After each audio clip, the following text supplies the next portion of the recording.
Chapter 51. Hearing the other party's question, Wuming did not answer but fell into deep thought. What's going on? Not only did Irbiruai know that Wuming was looking for someone, but he also suspected that I'm Wuming. The people in the theocracy also know, but I just arrived in this world not long ago. Wuming looked at the young man who asked the question in front of him. What about you? Who are you? Wuming declined the other party's question implicitly. I'm the lead disciple of Dark Scripture in Celian Theocracy, code name is Dark Scripture, Wuming, Sama. Seeing the other party bowed politely, Wuming spoke again. So, Dark Boy, you know about the vampire near Yalantar, right? Yes, Wuming, Sama, we found it when we passed by there, and we lost 3 people because of it. Very well, that's my subordinate. Don't you want to explain? Dark Scripture's lead disciple clearly perceived that the other party was constantly exuding a dragon-like pressure to the surroundings. I'm sorry, Wuming, Sama, because you disappeared for too long, so we don't know much about your new subordinate, please forgive us. New subordinate? Do I have any old subordinates? Wuming's expression did not change at all, but his heart was already in a mess. Okay. Then take my blow. As he spoke, Wuming took out X-Silver, Meteor Silver, from Dragonist, Dragon's Nest, and raised it above his head with one hand. In an instant, a large amount of starlight gathered from the endless blue sky into the sword. Wuming, Sama. Please calm down. The lead disciple shouted nervously at Wuming, and the young man's subordinates also picked up their weapons, although they didn't have much effect. At the same time, they also sent a message to the higher-ups of Celian Theocracy. Take this sword that's comparable to supreme magic, and I will leave. With that, the light on the holy sword stopped gathering. Shine. Meteor. X-Silver, Meteor Silver, the dazzling diamond-like starlight instantly drowned out the pitch-black scripture and also drowned out the tall building in the center of the capital that Wuming was aiming at, the main church. A large number of citizens of the Celian cult's capital were temporarily blinded by the bright starlight. A moment later, after the white light, the pitch-black cannon and the large number of theocracy personnel in front of Wuming had disappeared. However, Wuming did not feel the sacred sword sweeping past them. He assumed that the sacred sword had used a legendary spell.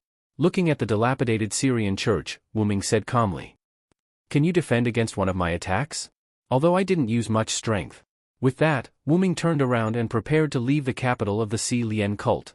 Due to Wuming's deliberate control, other than the street and the church in front of Wuming being destroyed, the residential buildings were not damaged at all.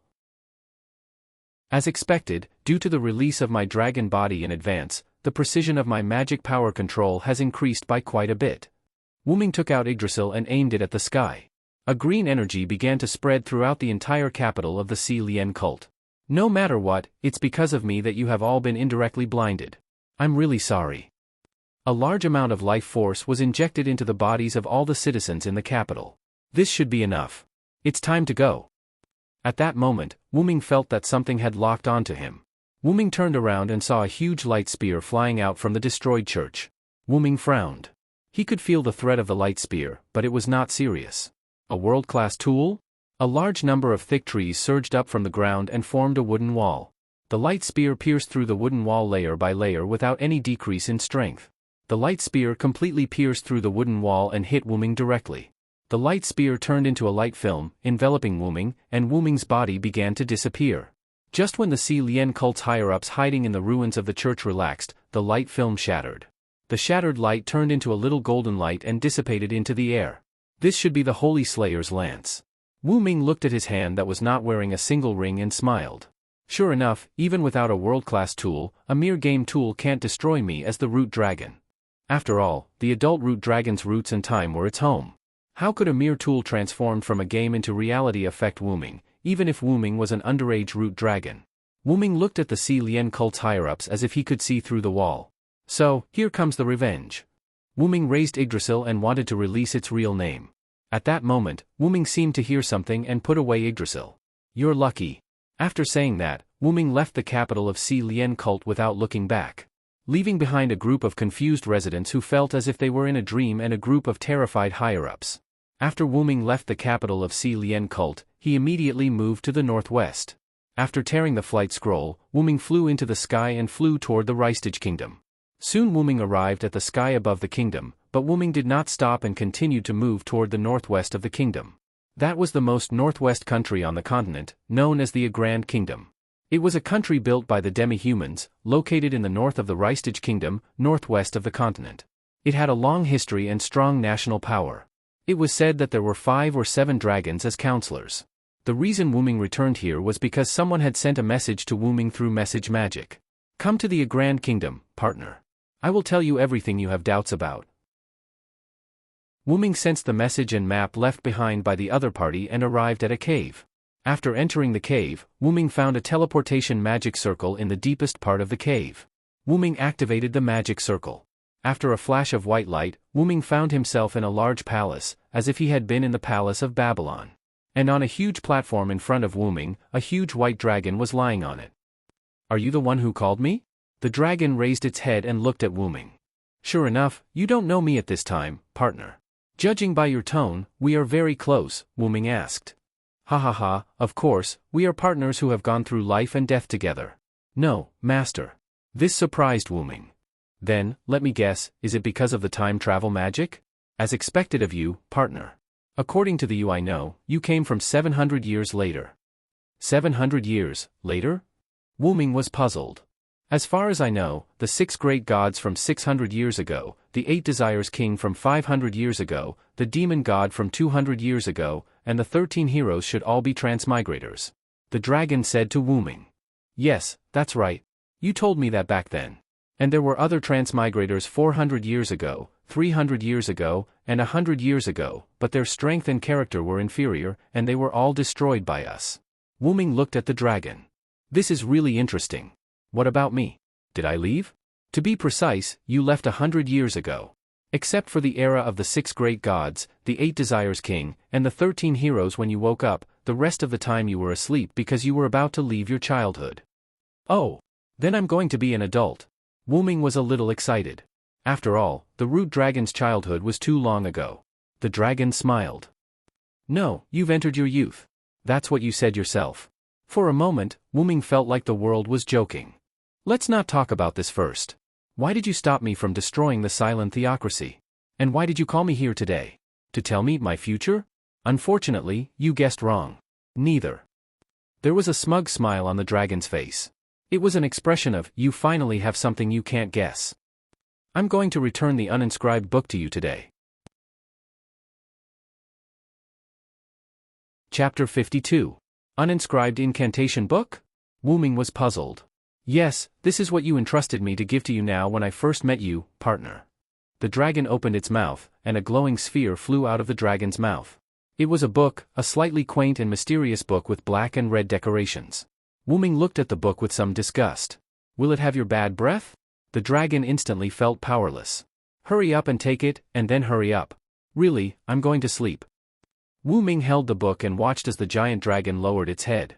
It was as if it had fallen asleep and did not make a sound. What a strange temper, no wonder it sleeps alone in this broken place.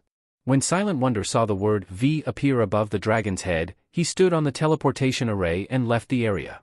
After a while, the dragon raised its head and looked at the teleportation circle where Wu Ming left.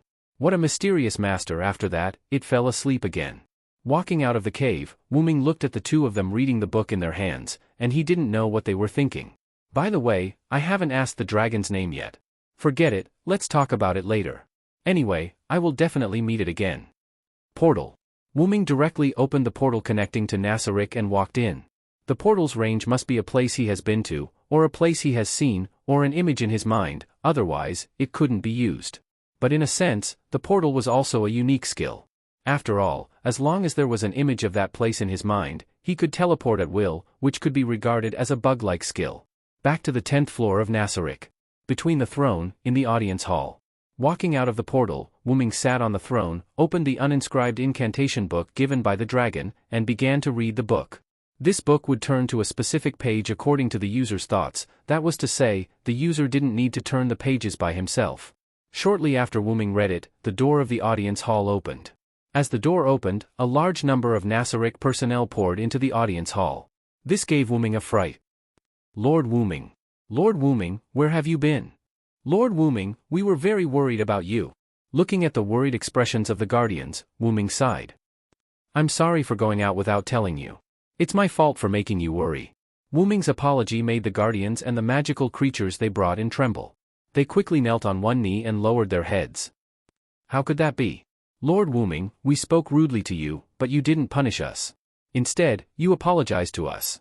This is the fault of us guardians. Please punish us, Lord Wuming, Yerbade said. Please punish us, Lord Wuming, the other guardians and monsters said in unison. Wuming smiled helplessly. These guys were good at everything, but they were too loyal. They couldn't tolerate any disrespect to him. Then our previous mistakes will cancel each other out. Looking at Yerbade, who seemed to want to object, Wuming said again, it's settled, no objections. Yes, Lord Wuming. So? Wuming picked up the uninscribed book in his hand and ordered everyone in front of him, guardians, gather in the conference room, the rest of you are free to do whatever you want. Yes, Lord Wuming. A moment later, in the conference room. Wuming sat on the office chair, supporting his head with his right hand on the large desk. Sebastian. Yes, Lord Wuming. Sebastian bent over and put his hand on his heart. How is the kingdom's situation? Master Wuming, the thing that Golden Princess wanted to ask you to do is to eradicate Hachiko, an underground organization that integrates smuggling, drugs, slave trading, assassinations, bodyguards, and other activities. It is said that they have infiltrated the kingdom. After seeing the power of Nasarick, Golden Princess and Rose Tsangwei entrusted me and Annabelle to eliminate Hachiko. They offered a high price, and with your permission, I helped them eliminate Hachiko. Sebastian looked at Wuming and said. Actually, Lord Wuming, there is one thing I didn't ask for your permission. It's okay, Sebastian, you can say it now. Wuming crossed his hands and put them on his chin. I saved a girl during the crusade against Hachiko, and I want to take her back to Nasarick. Oh, did she agree? Wuming asked. Yes, Lord Wuming, she has no home. Although she still has a younger sister, she doesn't want to remember the past because of psychological reasons. She also asked you to let Chialiai live in Nasarick. I agree, Sebastian, but how about letting her be a maidservant? It's all up to Lord Wuming, Sebastian said. That's it. Sebastian, you will convey the message to Chialiai, and at the same time, inform all Nasarick. I now appoint Chialiai as Sebastian's personal maidservant, and at the same time, revoke your position as the captain of the Pleiades star cluster and let Li Alpha be the acting captain. Yes, Lord Wuming, thank you for your generosity, Lord Wuming. Sebastian bowed deeply. Also, I'll arrange something for you later. That's all for now. Demiurgos, how are you doing in the Holy Kingdom? Yes, Lord Wuming. I set up a farm at the border of the Holy Kingdom. I caught a large number of animals to test the scroll, and the result was very successful. Demiurgos knelt on one knee and said to Wuming. Animals? Well, Demiurgos, your demons should be able to see the good and evil in people's hearts. Let go of the good and keep the evil, understand? Wuming thought for a moment and realized that Demiurgos was talking about animals. After all, Wuming never heard of a large number of demonic beasts near the Holy Kingdom. There were only many types of demihumans. Of course, Lord Wuming, because you like humans and good people, I deliberately avoided these people when I caught them. Demiurgos pushed his glasses. Well done, Demiurgos, get up. As a reward, I will give you this. At the moment when Demiurgos got up, Wuming threw the ring of Ens-Ergong to Demiurgos. This is the ring of Ens-Ergong. Lord Wuming, this is a supreme treasure that only the Supreme One can wear, how can I? Well, Demiurgos, accept it. This is your reward, understand? Yes. Lord Wuming. I will go through fire and water for Nasarick in the future. Well, y'all, I heard that you found a lizardman village on the way back? Yes, yes. Lord Wuming. Y'all raised his hand and said. Then, Cocytus. Yes, Lord. Cocytus exhaled cold air. Although the lizardmen are useless to Nasarick, I want to see your ability, Cocytus. You will go and subdue the lizardmen. Yes. Lord Wuming. I will complete your task. But remember, you and your men don't fight in the first battle. I will send some soldiers to follow you. Only these soldiers can be used in the first battle. Remember? Yes, Lord Wuming. Mayor. Yes. Yes. Lord Wuming. Well, you go and cancel Nazarick's external camouflage. I will provide you with a magic array. You can use the magic on this magic array to camouflage Nasarick. After that, Wuming opened the uninscribed book. As Wuming thought, the book turned automatically and stopped at a certain page. High-level item creation. A blueprint with a high-level camouflage magic array appeared in front of Wuming. I'll leave it to you, Mayor. Yes. Yes, I will not let Lord Wuming down. Then, Satya. Yes, Lord. Seeing Satya's sad face, Wuming said, "I've decided to punish you." Chapter 53. Hearing the punishment, Satya's face lit up. As for the specifics, we'll talk about it later. This confused Xiataya. Yair Abed. Wuming turned to look at Yair Abed. "Yes, Lord Wuming." Wuming took out another ring of Anziwergong and handed it to Yair Abed. "Lord Wuming, you." Although he was happy that Wuming gave him the precious ring of Anziwergong, Yair Abed was puzzled. After all, he did not make any contributions. "I've decided to leave Nasaric temporarily and head to the other world. So, I've decided to give you this ring to manage Nasaric while I'm away." "How can that be, Lord Wuming?" "You should let my protectors lead the way to the other world," Yair Abed shouted. "That's right, Lord Wuming. It's too dangerous for you to go personally," Dimiyugos added. Seeing the worried expressions of the protectors, Wuming smiled. "There's no helping it. I'm the only one who can traverse worlds with the staff of Anziwergong. At most, I can bring 1 or 2 people. So, I can only be the vanguard." Of course, that was a lie. The staff of Anziwergong only had the ability to bring people. Traversing worlds was Wuming's ability as the origin dragon. In that case, Lord Wuming should bring me along. "As the person with the highest defense in Nasaric, I can definitely protect Lord Wuming," Yair Abed said. "No, I've already confirmed the number of people. It's Satya and Sebastian." "What?" Satya and Sebastian were stunned. Then, they immediately knelt before Wuming. "Your subordinates will do our best to live up to Lord Wuming's expectations and accept this punishment." Both Zaisha and Sebastian treated this as a punishment. "Rise, everyone. It's not without reason that I brought Satya and Sebastian along. The reason for bringing Satya along was firstly that Satya's ability was outstanding among the Guardians. She could be said to be one of the best. Secondly, it was to punish her. On the other hand, Sebastian's fighting ability is unparalleled, and his identity as a butler can easily conceal us. After all, I don't really need too much defense. As a root dragon, my defense has always been very high." Although saying this would make Yair Bade sad, Wuming really didn't want to bring Yair Bade along. "Now that you're here, my trip has become a trip to hell." Yair Bade and Dimiyugos did not speak. Seeing that the 2 think tanks did not speak, the other guardians did not have any intention of speaking either. "It's decided then. Also, I'll inform Pandora Yakut to leave the treasury. No one can invade that place. I'll let her play my role while I'm not in Nasaric. If there's anything, Yerbed and Dimiyugos can discuss it with Pandora. That's it. The meeting is over. Zaisha and Sebastian will stay behind. The rest of you can leave." "Yes, Lord Wuming," everyone shouted in unison. Before Yerbed, who was the last to leave, left, Wuming said, "I hope you can use this ring well. I hope you can make good use of this ring. When I return, I will see a more perfect Nasaric." Just like that, Yerbed left with an excited expression. Wuming exhaled and looked at Zaisha. "In that case, Zaisha, you have to be prepared to stay in the staff of Ains Ergong for a long time. Go and prepare your bed." "Huh?" A moment later, Zaisha left the meeting room with an indescribable expression. "Sebastian, you might not be able to see Kialiai for a long time. Forgive me for breaking up your reunion with Kialiai," Wuming said apologetically. "How could that be? Master Wuming, to be able to serve by your side, let alone a punishment, in my opinion, this is the best reward for me, Sebastian Dean," Sebastian said solemnly. "Well, I'll give you some money. Go shopping with Kialiai and buy something. Let her enjoy the days with you first. This is also my greeting to the new member of Nasaric." With that said, Wuming took out a bag of gold coins and put it in front of Sebastian. "Thank you very much, Lord Wuming." Sebastian put away the money bag and bowed to Wuming. "Go, I'll inform you when it's time to leave. It should be in 5 days." "Yes, Lord Wuming." Click. With the sound of the door closing, Wuming was the only one left in the meeting room. "Well, it's time to meet Pandora. Teleport." Wuming activated the ability of Anziorgong's ring and arrived in front of the treasure vault. Walking into the treasure vault, Wuming came to a room similar to a luxurious living room. On the sofa in this room, a skeleton wearing a gorgeous blue-black mage robe was sitting on it. It was a dead mage. Who will it be this time? Pandora Yakut's race was a double phantom, which was the same race as Annabelle. However, Annabelle's race was only level 1, which meant that she could only transform into one appearance, which was Annabelle's current appearance. Pandora Yakon's race ability was level 41, which meant she could transform into 41 appearances.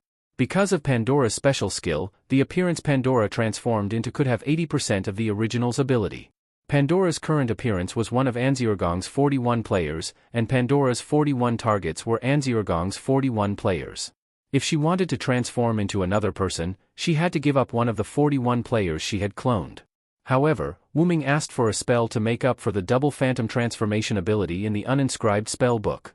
Using a special spell to record the character's information that had been cloned and save it on a special paper, so that the character's transformation ability could be transferred from one's own skill to a special container, and then continue to copy other characters' information to transform into that person's appearance. Wu Ming, on the other hand, had already prepared the special paper. "Oh, Lord Wu Ming, welcome." The appearance of the dead great magician in front of him gradually changed, turning into a strange humanoid with completely white skin, wearing a German military uniform and a military cap. He had no facial features. In the position of the facial features, there were some holes as the representation of the facial features. "Pandora, I have something to tell you." After briefly explaining Wu Ming's idea and the special paper Wu Ming took out, Pandora instantly understood. "Understood. Lord Wu Ming, leave it to me, I will turn you into a hero? Don't worry." Looking at Pandora, who was performing a German military salute, Wu Ming was a little helpless. "Don't act like you're a real hero. Try not to interact with others. It's best if you're unpredictable. I'll pass on the memories and conversations of acquaintances to you. Do your best. I know you can do it. In Nasaric, your wisdom is no less than Demiurgo's." "Understood, Lord Wu Ming." Looking at Pandora, who was making a strange sound and performing a military salute, Wu Ming couldn't help but think, "Am I doing the right thing?" Chapter 54. After telling Pandora everything, Wu Ming left the treasury. Back in the conference room, Wu Ming decided to read the uninscribed book more. After all, it will automatically record the magic of the world. After reading the book in the conference room for a few days, Wu Ming closed the book and stretched. "I'm so tired. Although I don't have to eat, I still have to sleep." With that said, Wu Ming used the ring of Ain's Wugong to go to his bedroom. Lying on the bed, Wu Ming recalled everything he did in this world. "I'll tell them the truth? I'm not the Supreme Lord they used to be loyal to." After all, Wu Ming also indirectly deceived the Guardians. Even if the Guardians didn't care, Wu Ming still felt uncomfortable. "After all, I'm the root dragon. How can I do such a thing? It's a disgrace to my bloodline." After thinking about it, Wu Ming shook his head again. "Of course not. If I tell them the truth, with their sense of justice, they might take revenge on the Supreme Lord who abandoned them. Well, I still have to think about it carefully." After a while, Wu Ming's door was knocked. "Come in. Sorry to disturb you, Wu Ming-sama." The succubus in a white dress walked into Wu Ming's bedroom. Yep, Belle, what are you doing here?" In short, Wu Ming still couldn't deal with this crazy woman. "It's like this, Wu Ming-sama, because of your actions in this world, the Guardians and I have specially provided you with some items that may be useful." Belle stretched out her hand, and a dark purple ripple appeared in the air. That ripple can be understood as a backpack, which was the storage space for items in the game. Belle took out a backpack from it. The moment she took it out, Wu Ming recognized it. It was an infinite backpack. Wu Ming took it and checked the items in the bag. "Really, I've already taken some useful items from Nazarik's treasure vault. Let's do this." Wu Ming took out some items that he didn't have or didn't have the same effect as Belle. He opened a golden hole in the air and put those items inside. As for the remaining items in the infinite backpack, Wu Ming threw them back to Belle. That golden ripple was an extension of Wu Ming's space noble artifact, Dragonist, Dragon's Nest. Previously, Wu Ming could access items from Dragonist in an instant, but it wasn't suitable for storing or retrieving a large number of items. Therefore, Wu Ming learned the Guardian skill of opening backpack and developed this skill. "I'll take some items that don't have the same effect as me. You can divide the rest among the Guardians or the anti-theft treasure vault. Anyway, I won't touch it again." Wu Ming waved his hand and said somewhat willfully. "Yes." Wu Ming-sama. Belle was taken aback at first, then she showed a smile. "Well then, I'll take my leave first, Wu Ming-sama." When Belle was about to leave, Wu Ming stopped Belle. "Wait a minute, Belle. I have a question." Wu Ming said awkwardly. "What's the matter, Wu Ming-sama? Is there a problem that I, as your subordinate, can solve?" Belle looked at Wu Ming. And I'm saying if, I'm not the Supreme Venerable you served before, but just a Supreme Venerable who came in after the other Supreme Venerables left, what do you think?" Wu Ming asked a little guiltily. Faced with this question, Wuming thought Bell would say something like, "That's impossible. What does it matter, Wuming-sama?" Huh? Looking at Bell's smiling face, Wuming was a little overwhelmed. According to Bell's words, she already knew, whether you are the supreme venerable we served before or not, it doesn't matter. In the end, you were the one who accompanied us into the other world. You were the one who accompanied us and protected us. When everyone was afraid of coming to the other world, you were the one who guided us in the front. Bell walked in front of Wuming and touched Wuming's face. You shouldn't think about this problem. You just need to move forward, because we will only choose to follow you forever. There was a moment of silence in the bedroom. Do the other guardians know? Wuming asked. Yes, Lord Wuming. Demi-Yugos and I were the first to guess. The other guardians were also told by Demi-Yugos and I during the guardians meeting. They all said that whether Lord Wuming is the supreme venerable or not, the one who is accompanying us now is that Lord. Only by doing our best for that Lord can we repay that Lord's kindness towards us. That's what they said. Is that so? Let's not talk about how you and Demi-Yugos came to this conclusion, but I hope you don't resent the other supreme venerables. After all, they will never have the chance to return to Nasarick. Yes. I promise you, my beloved Lord Wuming. Then, can you explain why you took off your clothes? Bell. Wuming looked at Bell who was taking off his clothes and shouted hysterically. Of course, I'm taking advantage of the atmosphere to take down Lord Wuming. How can I let go of such a good atmosphere? Lord Wuming. Bell returned to his infatuated expression. Really, you've ruined such a rare atmosphere. Get out of my way. Wuming opened his palm, and silver chains bound Bell. What is this? Damn it, don't disturb me and Lord Wuming's happiness. Wuming smiled as he looked at Bell who was struggling on the ground but was unable to break free. No matter what, it's still a noble artifact. Just stay here obediently. Once the magic power of this sky lock is exhausted, it will automatically disappear. That's it, goodbye, wait. Lord Wuming. After that, Wuming used the ring of Anziwergong to teleport out of the bedroom, leaving only Bell who was crying. On the 9th floor corridor, Wuming walked and muttered to himself. Seriously, to think that I was so vexed. In the end, all the guardians know about it. Sigh. As he walked, Wuming found himself in the corridor of the conference room. Huh? Demi-Yugos? Wuming saw Demi-Yugos standing in front of the conference room, looking at who he was talking to. Wuming speculated that Demi-Yugos was using message magic to communicate. And Demi-Yugos seemed to be too focused, he didn't notice Wuming's arrival for the time being. Until Wuming stood behind Demi-Yugos. Lord Wuming. I'm so sorry, I didn't notice your arrival. Wuming said as he looked at Demi-Yugos, who was kneeling on one knee. It's okay, Demi-Yugos, I don't blame you, including the conversation between you and Cositas just now. I'm so sorry, Lord Wuming, your intention was to let Cositas understand by himself. I really shouldn't have said that. Demi-Yugos lowered his head even more. It's okay, Demi-Yugos, I said I won't blame you. Come in with me. Wuming said as he opened the door of the conference room. After Wuming went in, Demi-Yugos followed. Chapter 55. Wuming sat on the office chair and looked at Demi-Yugos standing in front of the desk. I know, Demi-Yugos, you can understand my thoughts, and I am very satisfied with your way of helping your companions, so you don't have to blame yourself. Thank you for your magnanimity, Wuming-sama. Demi-Yugos bowed.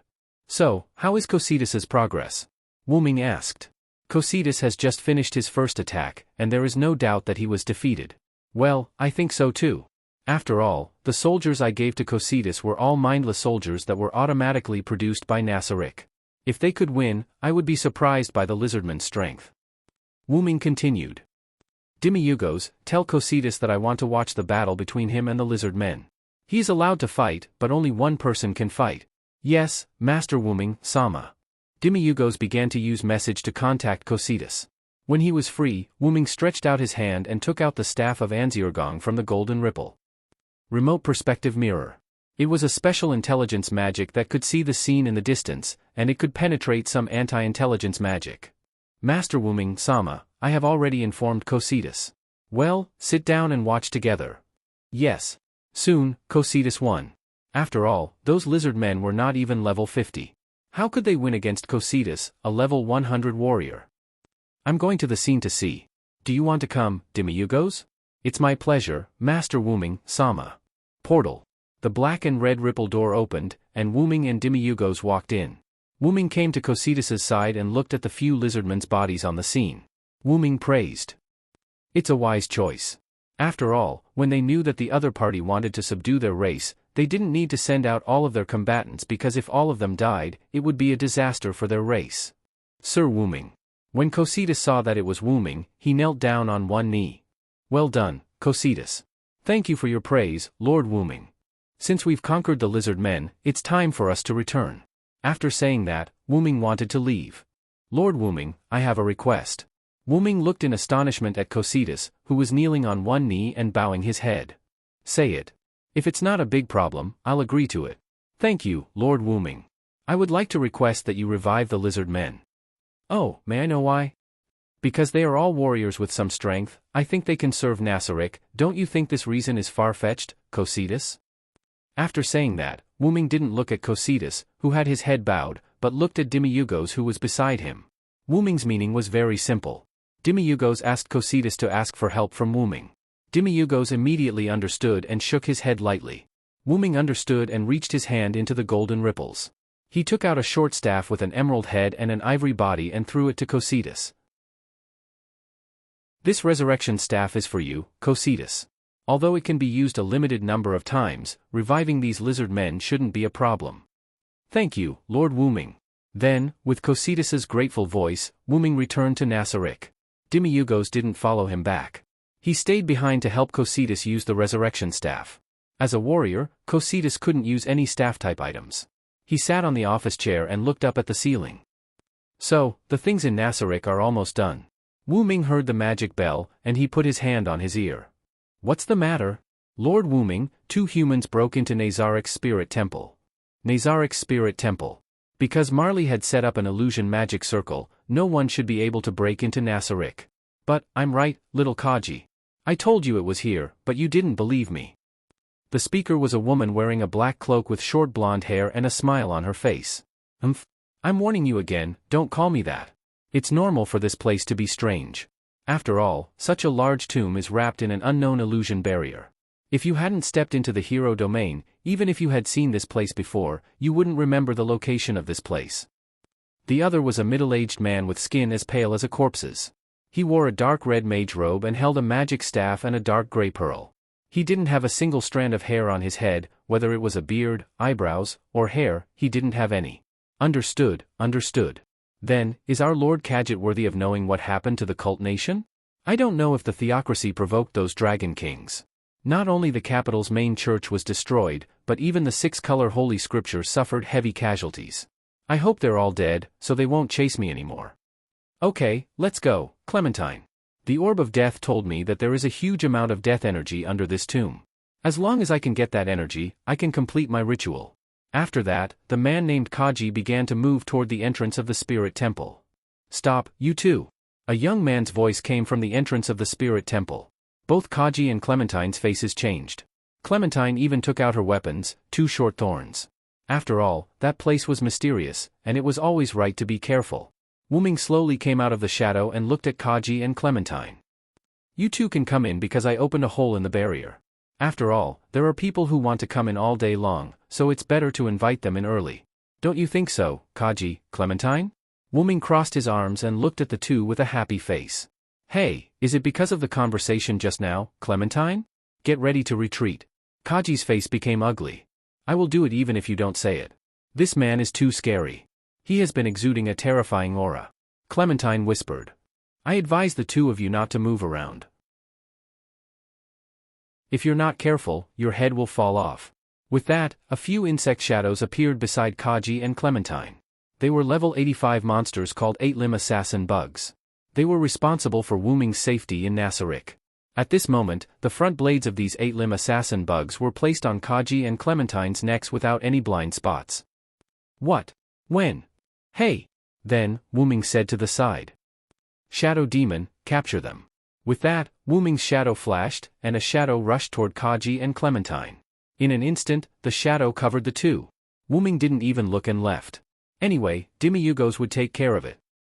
It's about time to leave Nasaric and go to the other world. I'll leave tomorrow morning. With this thought, Wuming left the surface of the tomb in Nasaric. Then, Demiyugos appeared where Wuming was standing before. Demiyugos pushed up his glasses. Send them to the House of Reality in the 5th level, Ice Prison. Let Nihilus take good care of them. With that, he left like Wuming. A moment later, the 8-limb assassin bugs and the shadow demon also disappeared. Only the empty spirit hall was left on the surface. Chapter 56. Wuming gave his final instructions and left with Satya and Sebastian the next day. Under the effect of the staff of Anzirgong, Satya and Sebastian were sent into the space of the staff of Anzirgong by Wuming and fell into a deep slumber. After transforming into his dragon form, Wuming entered the spacetime tunnel. Wuming kept flying in the spacetime tunnel. Looking at the light spots in the tunnel, Wuming could not help but recall his previous transmigrations. When he transmigrated to the country of Shadow, Wuming was not familiar with the structure of the spacetime tunnel and was sucked in. After that, Britain was summoned by Merlin. It could be said that Wuming had tricked himself. After that, he transmigrated again because of Morgan Le Fay's curse, causing Wuming to leave that era and enter the spacetime tunnel. Entering ancient Babylon was caused by the crazy Wuming wantonly destroying the spacetime tunnel, which was caused by external factors. The alternate world where Nasarick was located was brought in by Wuming's curiosity. Therefore, strictly speaking, Wuming could be considered to have transmigrated on his own initiative and was not as passive as before. Just as Wuming was thinking, a light spot flickered not far ahead. As if they had a telepathic connection, Wuming subconsciously nodded. The spacetime door opened. Wuming tilted his head and thought for a while before plunging in. Then, the spacetime door closed. Wuming felt as if he had returned to his mother's embrace. His entire body was filled with warmth. Wuming had the thought of falling asleep again. However, this thought was not serious. After resisting his sleepiness, Wuming opened his eyes. At this moment, Wuming was in his human form in an indescribable substance. It was like water, gas, and fog. In short, these substances gave Wuming a chaotic feeling. However, it made Wuming feel very comfortable. Is this the root? Wuming had guessed correctly. This was the root of the M-shaped moon world. The shining light spot from before was just a resonance between the M-shaped moon world and Wuming. Because of this resonance, Wuming opened the spacetime door subconsciously. Then, how do I get out? After all, even if the root was Wuming's home, this home was too big. Moreover, Wuming had never been to this home before. He left this home after he was born.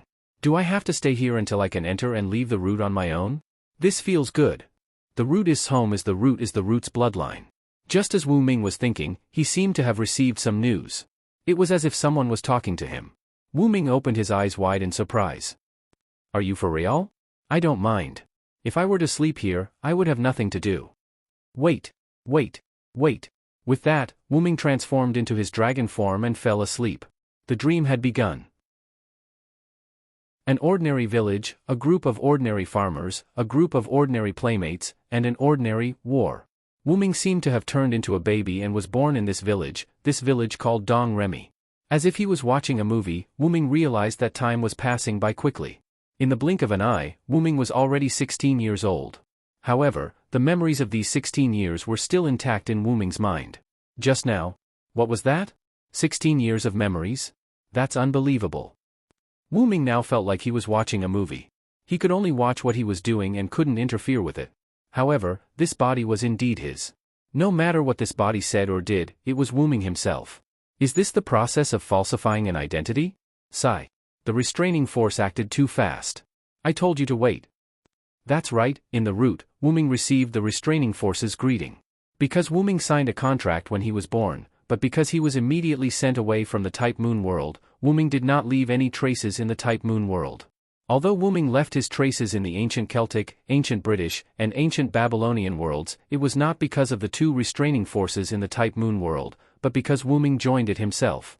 Therefore, the planet's consciousness, Gaia, and the human consciousness, Alea, created a new identity for Wuming to achieve his ultimate goal, heroic spirit. In this way, Wuming's main body was sleeping in the vortex of the root, absorbing the power of the root. Wuming's intention was to enter the heroic spirit palace prepared for Wuming by the restraining force to form a heroic spirit. However, Wuming had the right to leave the heroic spirit palace. After all, when they signed the contract, they signed an equal contract, so Wuming did not have to worry about being trapped in the heroic spirit palace. Besides, the heroic spirit palace could not trap the root dragon. Of course, it was an adult. The scene changed. The country Wuming was in was troubled by war for a long time. A girl who had a good relationship with Wuming came to chat with Wuming. "Sodric, you really are here." Looking at his blonde childhood sweetheart, Wuming said. Wuming put his hands behind his head, lying on a piece of hay, and said uninterestedly, "Ah, what's wrong, Jihan? Why don't you pray for the Lord's arrival and listen to the voice of the Lord?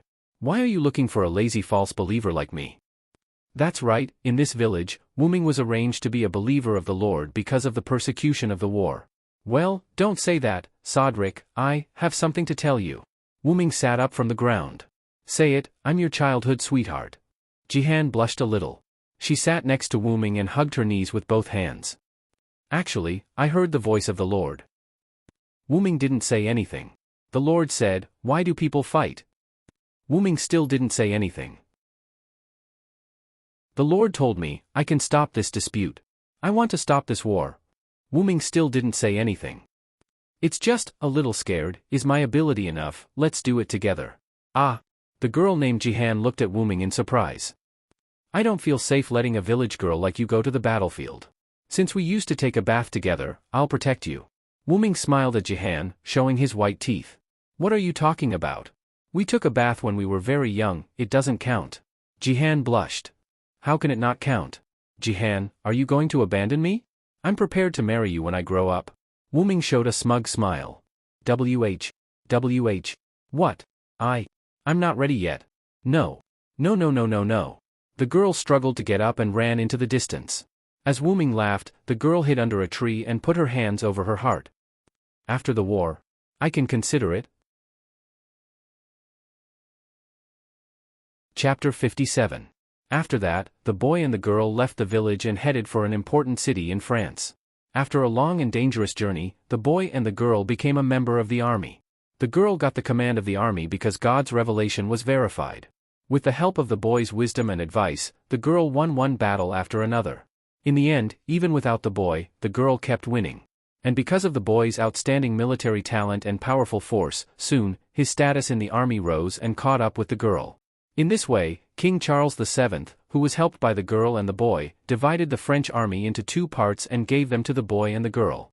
In this way, in less than 2 years, most of the invaders were driven out of France by the efforts of the boy and the girl. The people called the boy Celestial General Sodric and the girl Saint Joan. And when the invaders were driven out, the girl was captured and slandered as a witch. The British authorities decided to execute the girl in Rouen, France, by burning her at the stake. After the boy failed to get the support of the French nobles and the king, he left the army and went to rescue the girl alone. When the boy came to the execution ground, the girl was already deep in the sea of fire, and the boy directly rushed into the sea of fire and hugged the girl. In the end, the boy and the girl were burned together. Only then did France manage to drive out all the invaders from England. The French king conferred the title of a general to commemorate the boy's achievements. And the girl, after being slandered as a witch, was canonized as a saint in Vatican City hundreds of years later. At this moment, the boy opened his eyes with tears in his martyr's palace. Jihan. As if it was just a moment ago, Wuming's eyes were still filled with tears. As if it was a long time ago, Wuming's eyes were full of confusion.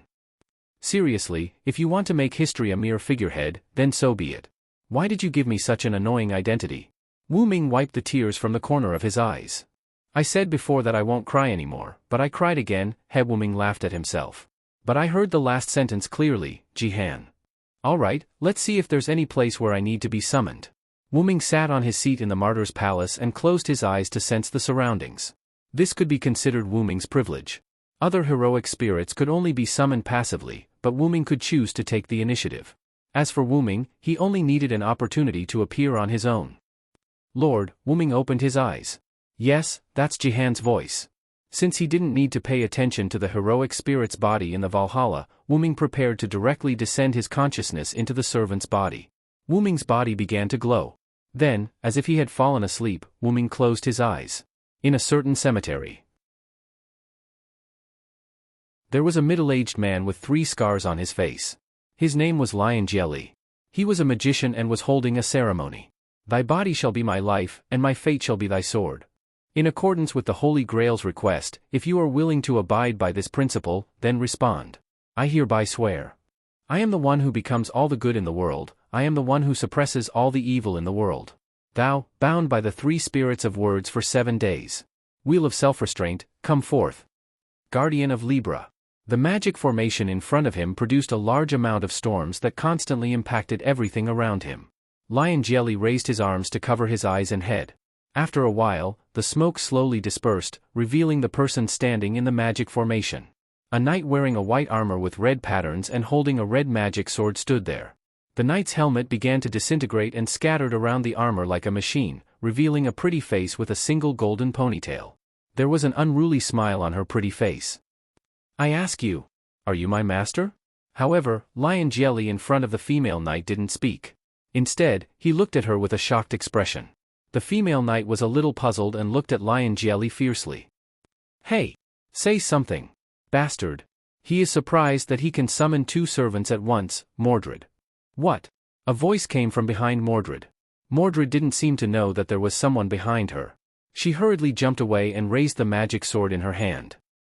You are? How is that possible? As if she saw an incredible existence, Mordred cried out in surprise. Wu Ming was wearing a silver-white armor. He followed Mordred's example and opened up his dragon head helmet. Long time no see, Mordred. To Wu Ming's surprise, Mordred was summoned in this Holy Grail war, and she was with him. No, it should be, I followed Mordred here. So that's how it is. That opportunity is you, little Mordred. Don't give me such a disgusting name. What the hell is going on? Villo tharanced. Although Mordred's tone was still bad, she put down the weapon in her hand. What? Is this the Villo knight known as the Silver Dragon of Britain? Lion Jelly on the side was very surprised. No, master, I summoned Sodric Villo Ste as a saber. Huh? Sodric? Are you kidding me? Mordred obviously didn't believe it. Could it be that the legend of Heavenly Commander Sodlek is true? Jie said. What is the legend, master? Mordred asked. Lion Jelly swallowed and looked at Wu Ming nervously. Legend has it that the young Sodlek, who joined the army together with Joan of Arc, became the highest-ranking general in France in less than 2 years with his innate martial prowess and strategic command ability. He was loved and respected by the French people. But Lion Jelly didn't dare to say it. After all, if the person in front of him was really Sodric, it would be taboo. No problem, master, please continue. Afterward, Lion Jelly continued. Before joining the army, Sodric was ambushed by the British royal family. In the Alps, he battled with the demonic dragon transformed from the legendary Silver Dragon of Britain, Vero Sealanthud. Sodric killed the demonic dragon with his bravery and intellect. He obtained the armor and weapons of the demonic dragon's guardian and bathed in the dragon's blood. His physical strength was greatly enhanced and he could block sharp weapons with his body. However, at some point in time, rumors began to circulate among the people that Sodric had been possessed by a demonic dragon and that his body had been taken over. That's why Sodric was burned together with Joan of Arc, who was sentenced to be the saintess at that time. Huh? Are you serious? Hey! Who are you? Mordred shouted at Wu Ming. Of course, I am me, Mordred. Villo is me, Sodric is me, and the demon dragon is me.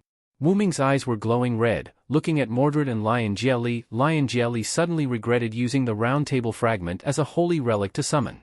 Looking at the situation, he might die before seeing the black servant.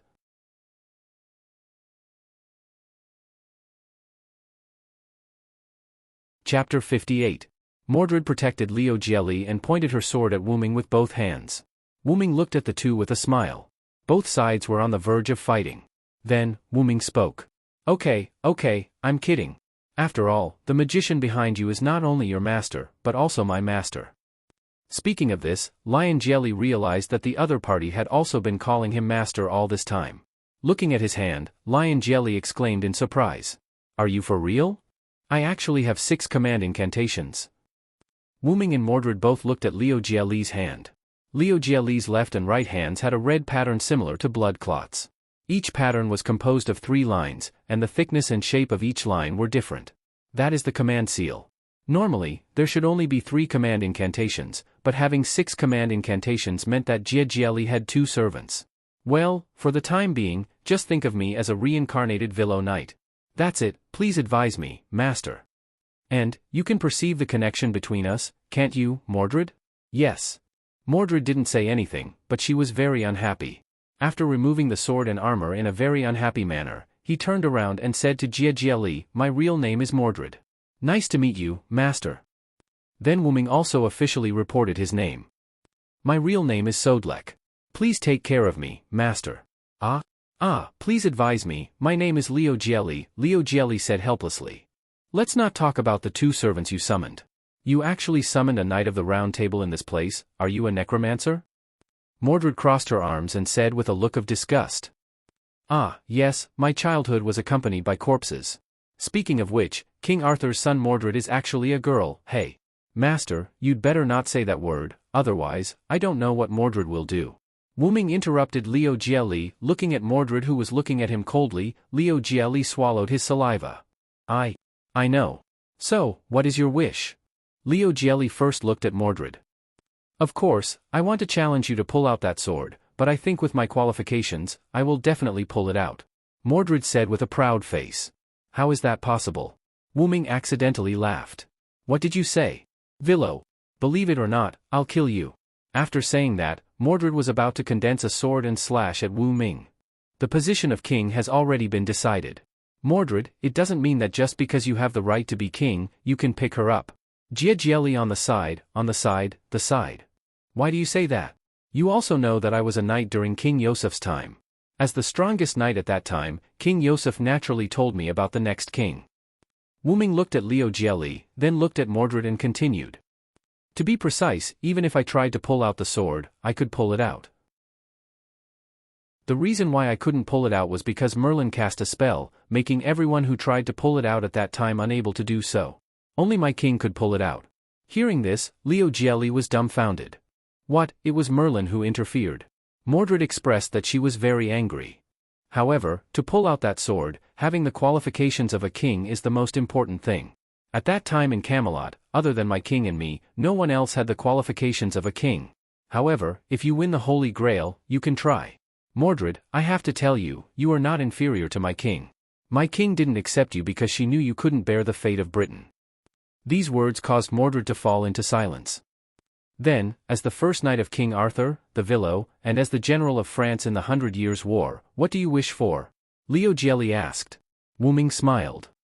I participated in the Holy Grail War this time because I have something to do with a servant, so strictly speaking, I don't have a wish.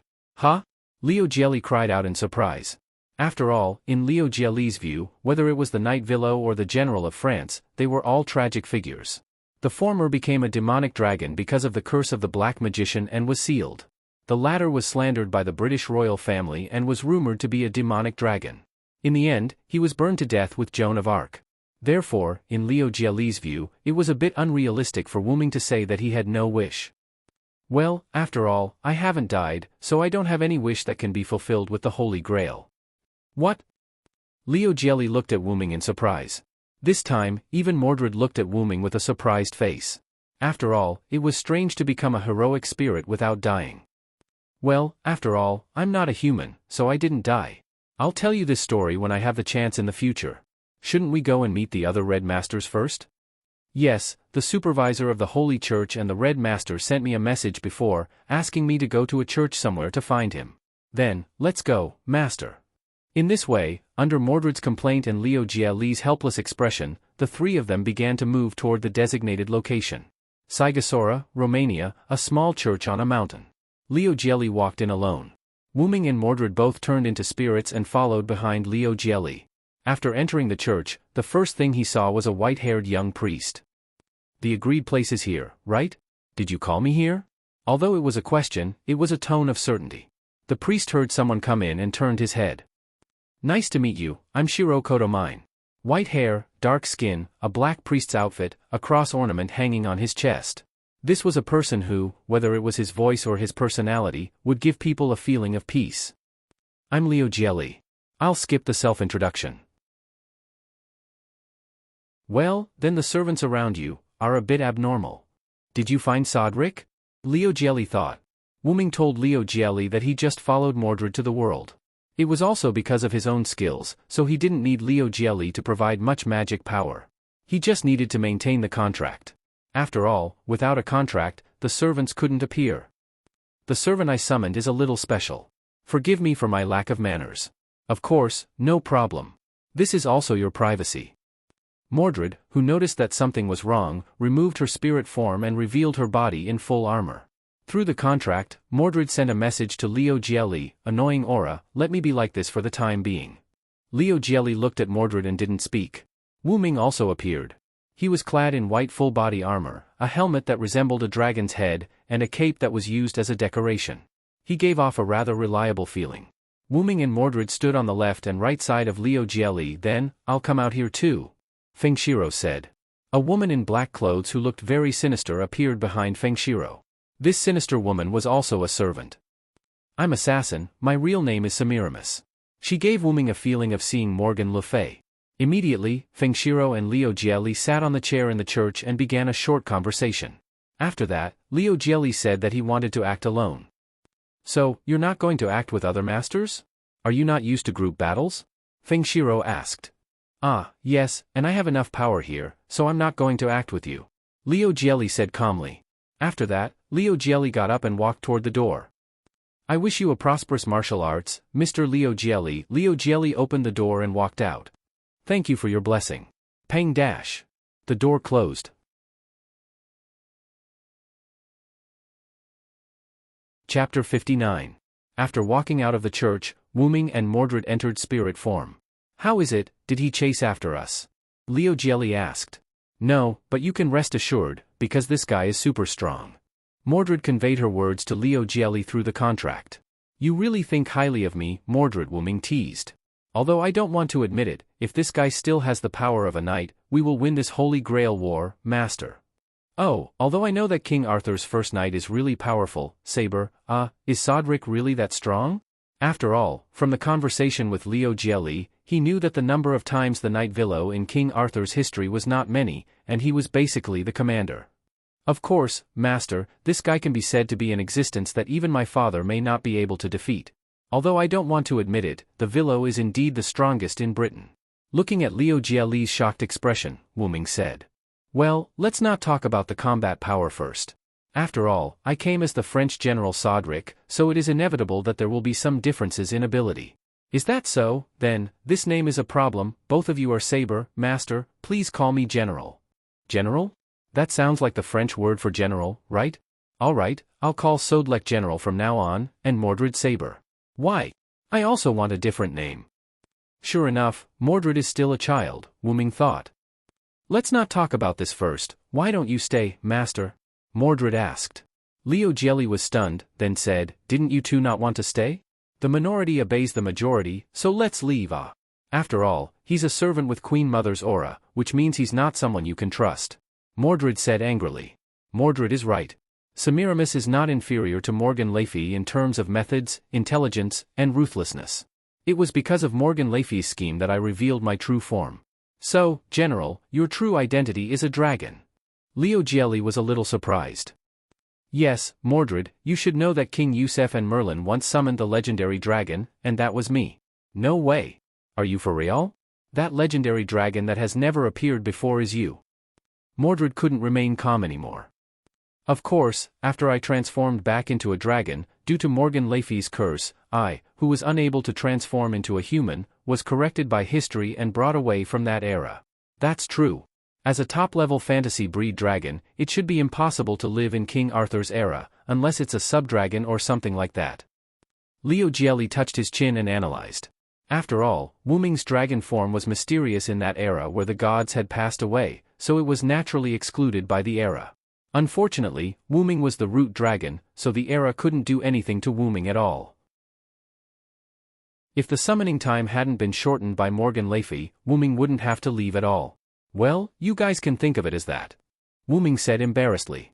Just like that, while the three of them were talking, Gielli the lion took the two servants and left the church. In the church, Feng Shiro Yanfeng and Semiramis began their discussion. It seems like we've been alerted, master. It's not my fault. Semiramis laughed. If the other party has two servants, it's not easy to get rid of them. Semiramis cheerfully said something that no one could understand. After all, Gielli was the master of the red team, yet he actually thought of ambushing his own people. The other party is also pursuing the Holy Grail and is now on our side. Besides, even if it's an ambush, it's unlikely to succeed. Feng Shiro said with a warm attitude. I didn't expect the other party to summon 2 servants. Let's not talk about the possibility. Does he have a way to provide magic? After all, the magic supply of 2 servants is not something that anyone can control. Semiramis said. Maybe it's a miracle. After all, the Holy Grail War is not short of miracles. The young man said.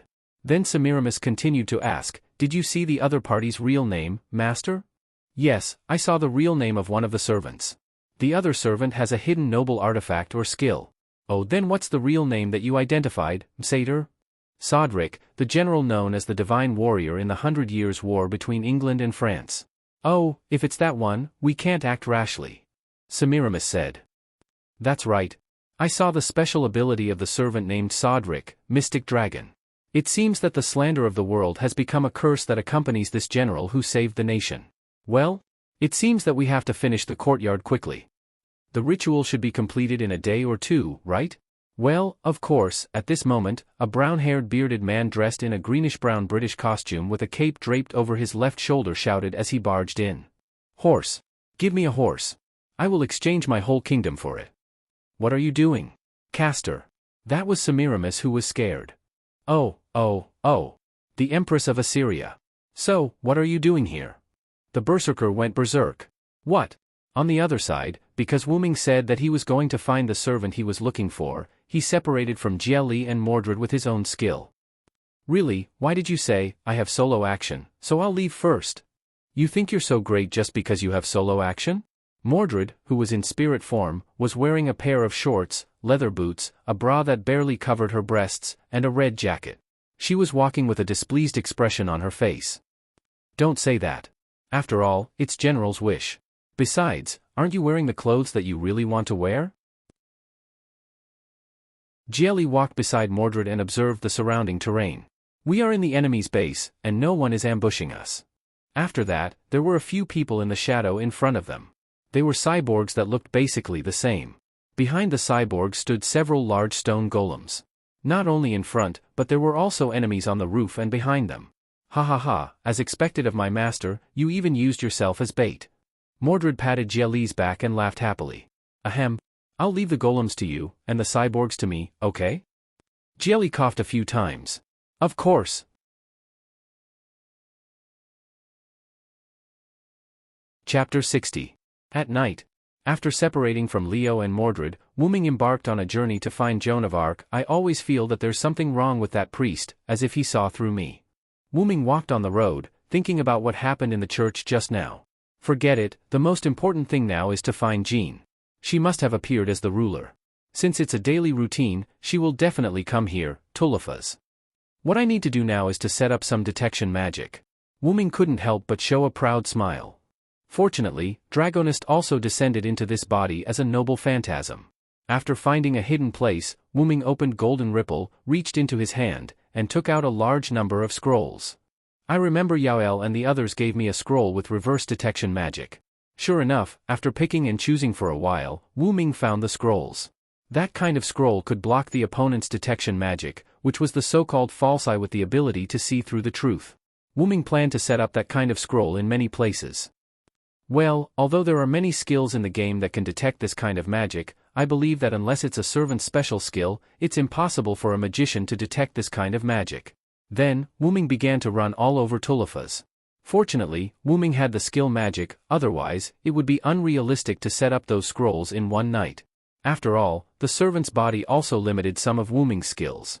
For example, Wu Ming forgot all the skills related to Lune's magic. The reason why he didn't forget the magic in Yggdrasil was because those magic were not the products of the moon world, and the servant's body couldn't make them forget. Although it's interesting, the servant's body is really inconvenient. After all, Wu Ming was not a dead hero. Being able to walk in the world again was a rare benefit for those heroes. Who would care about forgetting their skills because of their class? Huh? Is Master and Mordred done? Just as Wu Ming was setting up the magic scroll, he detected that Jia Li and Mordred were ambushed by the Yugamyrene side. However, this ambush was only a probing attack by the cyborgs and the marionettes.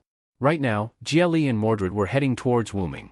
Wu Ming sat on a big tree and looked up at the starry sky, waiting for Jia Li and Mordred.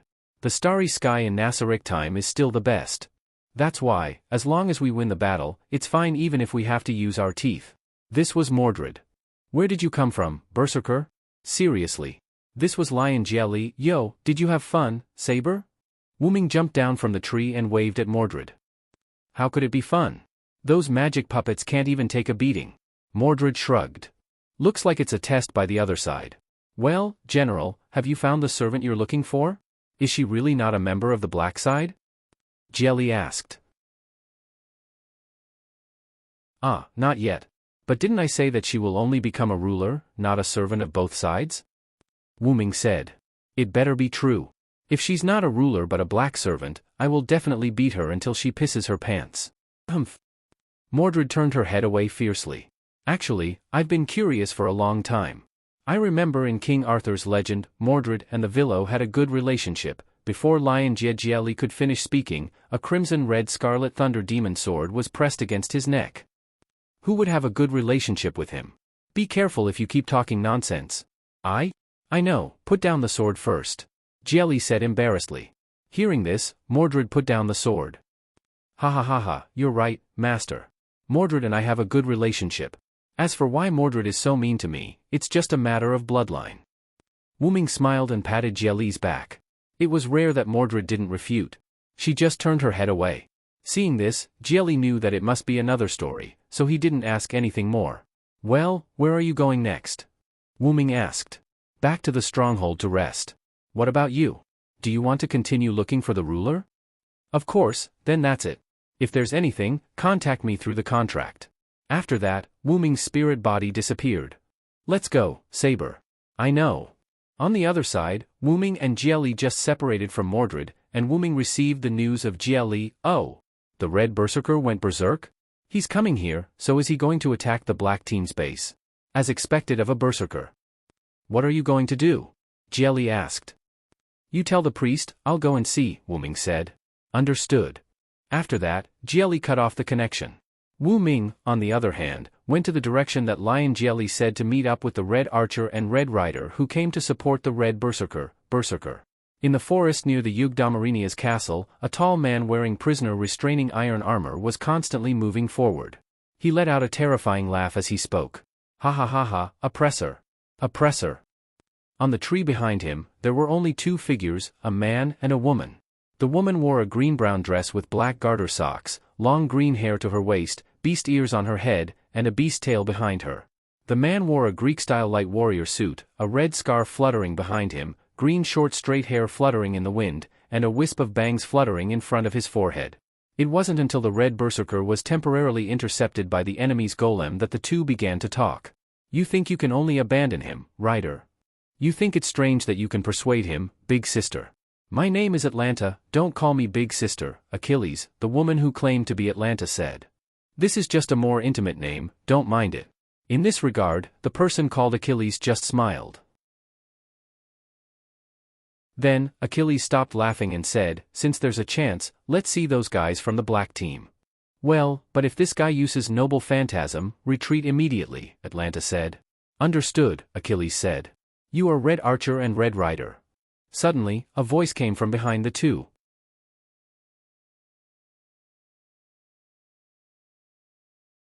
Chapter 61.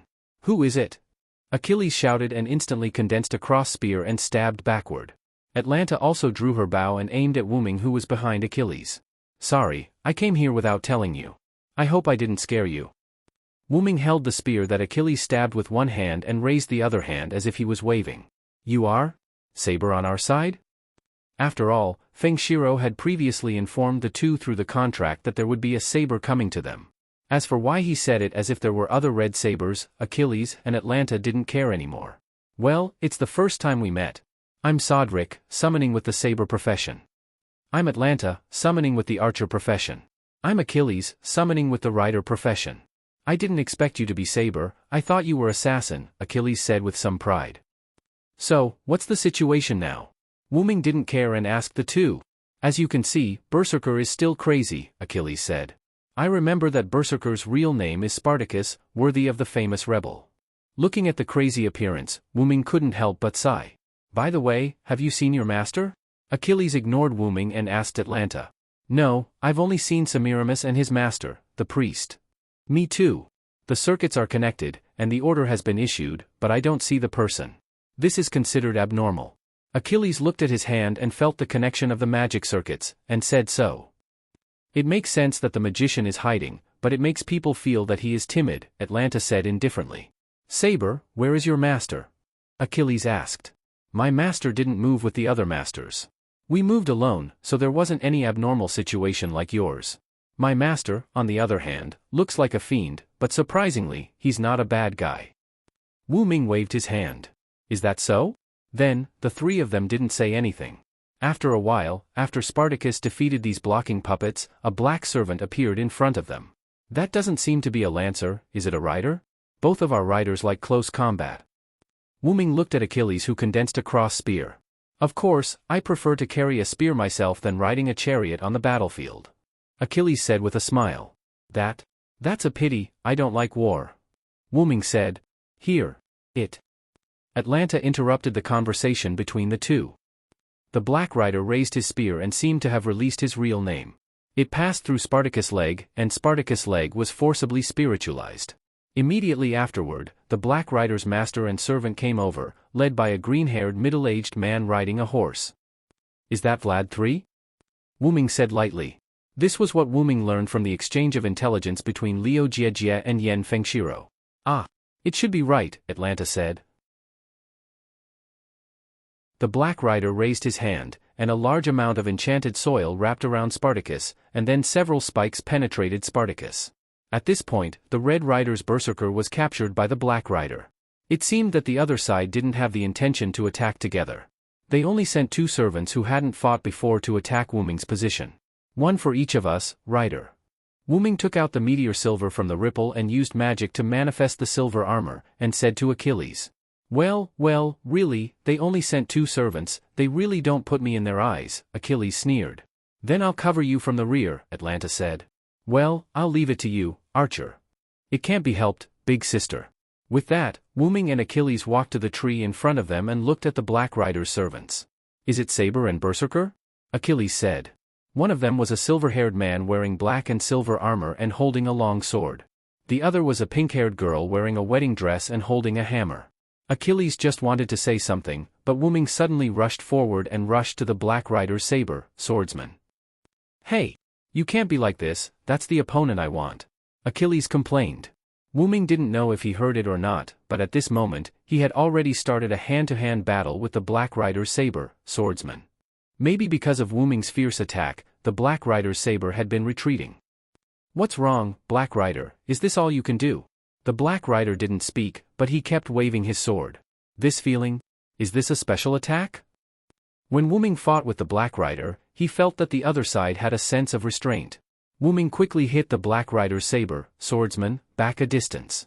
Then, an arrow penetrated the atmosphere and hit the Black Rider's body, nailing it to the big tree behind him. It was an arrow shot by the Red Rider's archer. Oh, hearing the sound, Wu Ming looked at Achilles and found that he was injured by the Black Rider.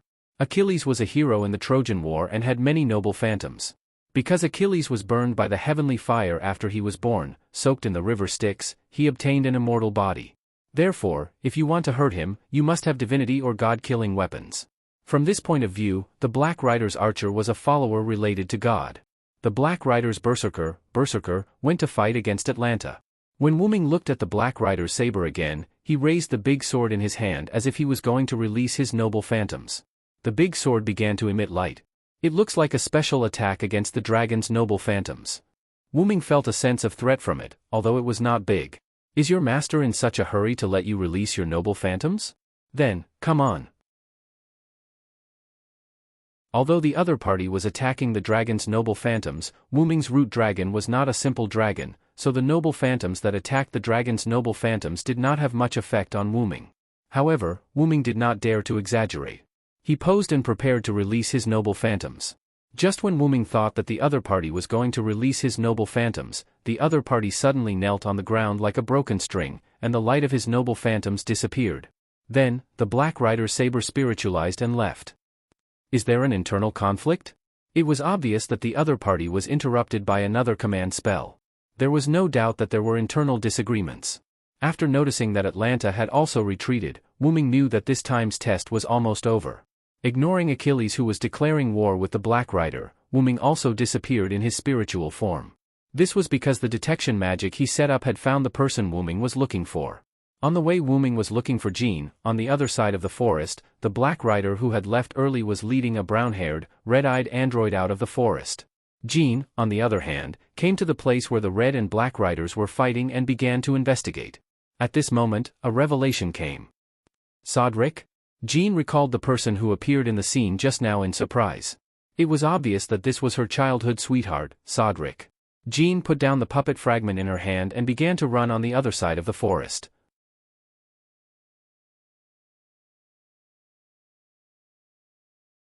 Chapter 62.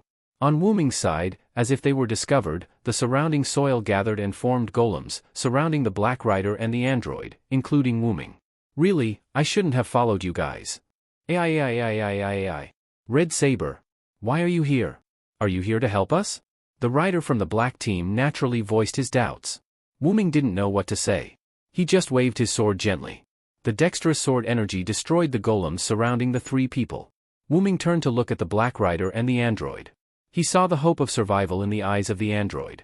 Wuming smiled. For this kind of guy who resisted fate, Wuming didn't hate Wuming. Wuming reached out, opened the ripple, and took out a bag from it. This was not an infinite backpack, just an ordinary bag. Wuming had to admit the advantages of game items. The collision damage of the outside world would not affect the things in the bag in the slightest. It would only reduce the durability. If the durability became 0, the bag would disappear. After filling more than a dozen bottles of red potions, Wuming threw the bag and a magic scroll to the Black Rider. After a moment of confusion, the Black Rider caught the bag and scroll. "What is this?" he asked. "There is a potion in the bag to heal this android. The scroll is a magic that can temporarily block the perception of the command curse. No, it's a magic item. Take this android and leave quickly. A servant is coming," Wuming said lightly. Oh. You are a good man. My name is Astolfo. What about you?" Wuming said in his heart, no wonder. Astolfo, one of the 12 warriors of Charlemagne, was a rational person. He looked at the other party's outfit. The upper body was okay, a light night outfit, a fluffy cloak, but the lower body was a short skirt, suspenders, and long night boots. As expected of a rational person. "I'm an enemy servant. Is it okay for you to tell me your real name?" Wuming joked. As if he just realized something, the servant named Astolfo smiled nervously and awkwardly. "My real name is Sodric, a French general. Just call me that for now." Wuming looked at Astolfo helplessly. "Not bad, don't you think?" Astolfo looked at the androids. The androids didn't come back to their senses. After all, if they didn't hear it wrong, the servant in front of them gave Astolfo a potion to heal him. Yes, the android said tiredly. At this moment, a pot-bellied middle-aged man with a black saber caught up from behind. "Stop!" the middle-aged man shouted. Then, he lowered his head and panted heavily with his hands on his knees. "Damn it, why did you send me to do this kind of task?" Gold didn't realize Wuming's existence. It wasn't until he saw his servant holding a sword and looking ahead vigilantly that he noticed Wuming's existence. Red servant, why are you here?" This Gold seemed to be frightened, and he quickly ordered his servant, "Quick, Siegfried, take him down." It could be seen that the master's spirit has been greatly stimulated, and he directly exposed his servant's real name. "Is that so, Siegfried? No wonder I have a bad feeling. I'm Sodric, the other saber of the red team, nice to meet you." The bad feeling that Wuming said was the effect of the dragon's special attack. After all, Wuming had the dragon attribute, coupled with Sodric's skill, Magic Dragon EX, it was inevitable that he would feel uncomfortable facing Siegfried. What? Another saber? But the one from before is also saber. Why do you have two sabers? Gold exclaimed. Wuming knew that Gold was talking about Mordred, but he didn't say anything and said to Gold, "Don't worry, after tonight, I won't participate in the battle between the red team and the black team. I'm an extra servant summoned by the red team, so let me fight with you for the time being." "In that case, we'll go first, bye-bye," Astolfo said and began to run to the other side with the cyborgs. "What? No, wait. Wuming waved his sword in front of Gold, which suddenly scared him. "Just stay there obediently. Although I won't attack the masters, I hope that you'll stay there obediently." "Damn it. In that case, there's no need to worry. Siegfried, go!" he yelled hysterically. Siegfried flew forward, holding his sword, and slashed at Wuming. Clang! Wuming took out his meteor silver and blocked Siegfried's demon sword. The same silver-white sword, a holy sword and a demon sword, constantly collided with each other like a hurricane. That caused gold to be sent flying, his head hit a tree, and he fainted. Because of the presence of the master, Siegfried didn't fight too much with Wuming, and he paid attention to stay away from the master. Although Wuming wouldn't take the initiative to attack other masters, he didn't care about that. Because Siegfried couldn't go all out, but because Siegfried had the attribute of the dragon's special attack, the two were tied for the time being. With a feint, Wuming and Siegfried moved away and stood facing each other. "You're really like a machine." This sentence made Siegfried's expression waver. The reason why Wuming compared Siegfried to a machine was not because Siegfried didn't know how to think, but because Wuming could see that Siegfried didn't have any desires. Coupled with the story of Siegfried in the Nibelungen route, Wuming said that Siegfried was like a machine. "You're a hero, don't you have anything you want to do? Even if you're a machine, you should have a wish." Wuming held his sword with one hand and put the other hand on his waist.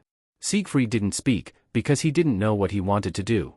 Just then, Astolfo came back with the android he took away. "Not good. Sodric. He's dying, what should we do?" Astolfo held the android who was constantly coughing up blood and had fainted, and asked Wuming anxiously. "Are you an idiot? Didn't I give you the potion to treat him? Forget it, let me take a look." With that, Wuming walked towards the two. As he walked, Wuming glanced at Siegfried. "Think about it, what do you really want to do?" "What I want to do? My wish is to make my own decision to do something," Siegfried muttered. Wuming took out a bottle of potion from the golden ripples and poured it all into the android's mouth. The android's body instantly emitted a green light. It seems that the potion is effective, but it only treats the symptoms and not the root cause. Wuming touched his chin. But this was only temporary. This android had a defect in his body, which caused the blood vessels in his body to rupture and bleed. The potion only temporarily treated the injuries in his body. "What do you mean, Sodric?" Astolfo asked. "It means that he won't live long, and it's very likely that he will face the crisis of death every day. After all, this is the racial defect of the androids. The one who caused the injury to the android was himself. This was the racial defect of the androids, which made them unable to survive outside the incubator. After all, the healing potion couldn't eliminate the racial defect. Then what can you do?" Astolfo looked at Wuming with tears in his eyes. Wuming turned his head away helplessly. "Unless I change his race, I can't do anything about it. If only I was summoned as a caster." If Wuming was summoned as a caster, he could use the uninscribed book and the staff of Anziwergen. Although Wuming could also use the uninscribed book as a saber, he couldn't use high-level magic because of his rank. It was just like in the game Yggdrasil, there was a sorcerer who used Perfect Warrior to equip the sorcerer's equipment, but as a result, he couldn't use the sorcerer's skills and items. Wuming's items were all game items. In addition to the racial conversion items, there were healing potions in the game for injuries, detoxification items for poisons, and holy items for curses, but many of those items couldn't be used by his current rank. Apart from those items, Wuming didn't have any items to remedy racial defects. After all, racial defects were common in the game, and customer service wouldn't specifically prepare items to overcome racial defects for a certain race.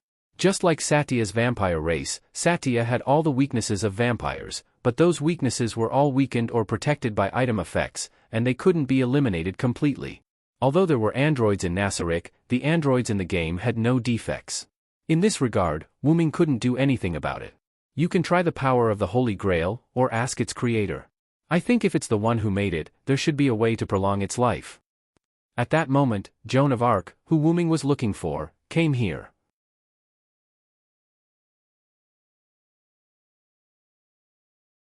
Chapter 63. Jean stood on a stone and watched all of this.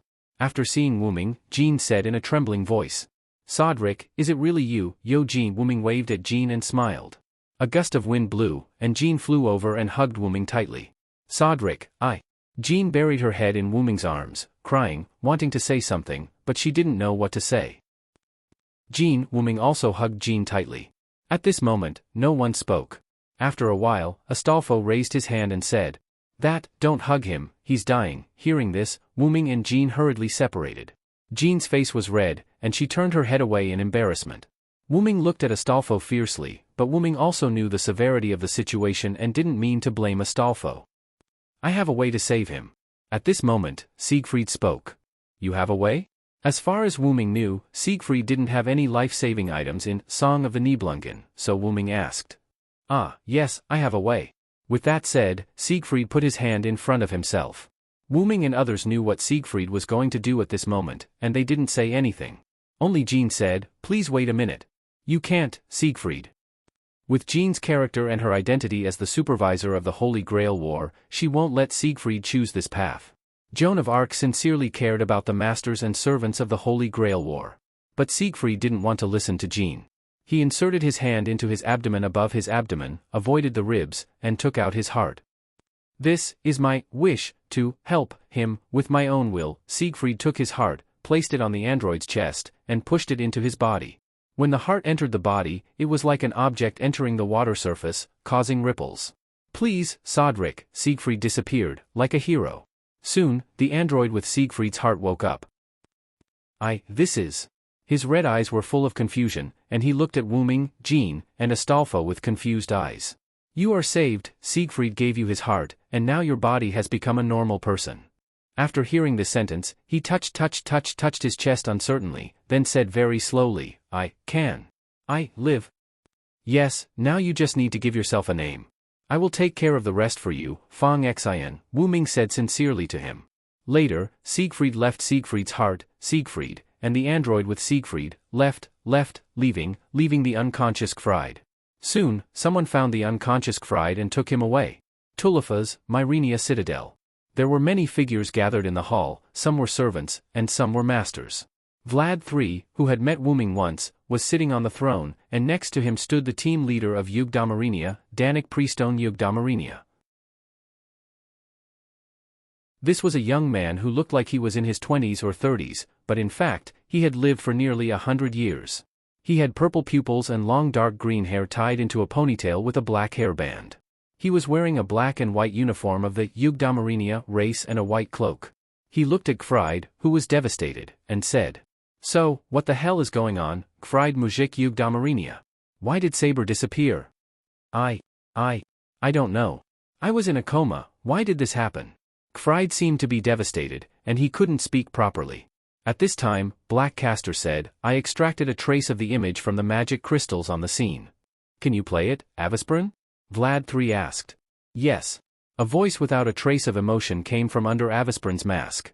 Through the magic projection, everyone saw an incomplete picture, but they already knew the specific reason for Saber's disappearance.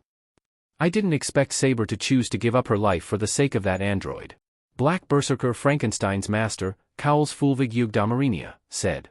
In short, the current situation is very unfavorable for us. Although we captured the Red Berserker, we lost Saber, our strongest combat power, Assassin is out of control, and Rider has defected. The Red team may also know about our situation, Abisprin said. So, how about using the command spell to recall Rider? Cowles asked. It's useless, Rider's magical power is under the bonus of Noble Phantasm. Even if we use the command spell, there will be 2 of them. It's not worth it at all, Black Rider's master, Selenikai Esker Yugdamarinia said. I will personally look for Rider, please rest assured, Patriarch. Okay. Gfried, do you have any information about the 2 sabers of the Red team? Titanic asked. He didn't have much hope, he just wanted to ask. The result was beyond his expectations.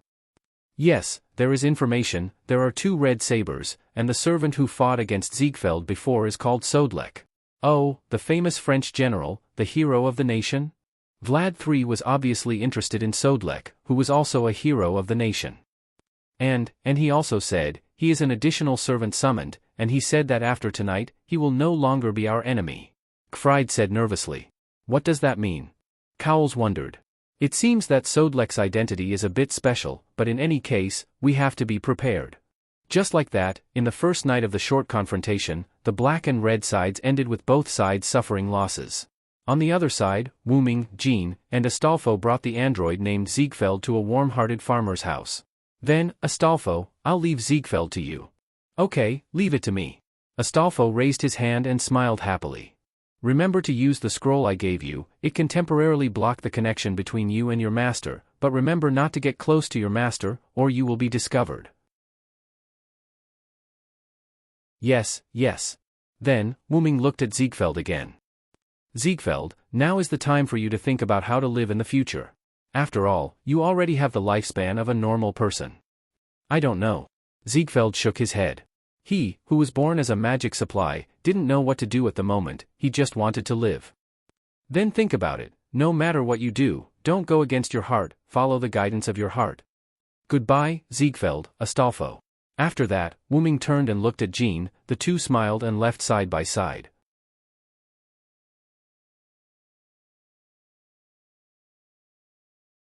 Chapter 64. Wuming and Jean walked one after the other on the ground illuminated by the moonlight. Logically speaking, with their intimate relationship, they should be able to talk about everything. However, neither of them spoke at the moment. They just walked quietly and enjoyed a moment of peace. Sodric, what is your wish to participate in the Holy Grail War? After a moment of silence, Jean took the lead to speak. Don't you know me, Jean? I don't have any wish. Wuming turned around and smiled at Jean. I came to the Holy Grail War to find you. Is that so? Jean was a little overwhelmed at the moment. Although she was a perfect saintess in front of others, whenever she was alone with her childhood sweetheart, she would become the village girl she was when she was a child. Looking at the confused Jean, Wuming smiled and touched her face. I still remember what you said before we were burned to death. Jean froze for a moment, then remembered something. Her cheeks that were touched by Wuming became flushed. Wuming looked at Jean, who was already incoherent, smiled, took her hand, and began to walk forward. While walking, he said, well, I know you want to give everything to the Lord now. I don't mean to go back on my words. Jean lowered her voice. If Wuming didn't listen carefully, he wouldn't have heard it. So, when you fulfill your promise to me, then you can give your all to the Lord. Jean was a little overwhelmed. She promised Wuming to marry her before, but now both of them have become servants, so marriage is impossible. And Wuming asked to fulfill his promise before letting her go, that is to say, yes, I decided to hold your hand all the time and not let go. Although Wuming was a scumbag when he said that. Thinking about Artoria, Gilgamesh, and Enkidu in the hands of Wuming's original body, well, Maeve didn't count. Wuming only treated her as a little sister. Yes, she was his younger sister. Actually, Gilgamesh and Enkidu could be considered daughters, and only Artoria could be counted as one. However, because Artoria had become a queen, she could no longer be with Wuming. In that case, he wasn't really a scumbag. Wuming didn't notice that Jean's gaze on him had changed. Why do I feel like you were a scumbag just now? Alas! The adorable saintess actually called him a scum. Was there a mistake? How could that be? It's wrong to think that way.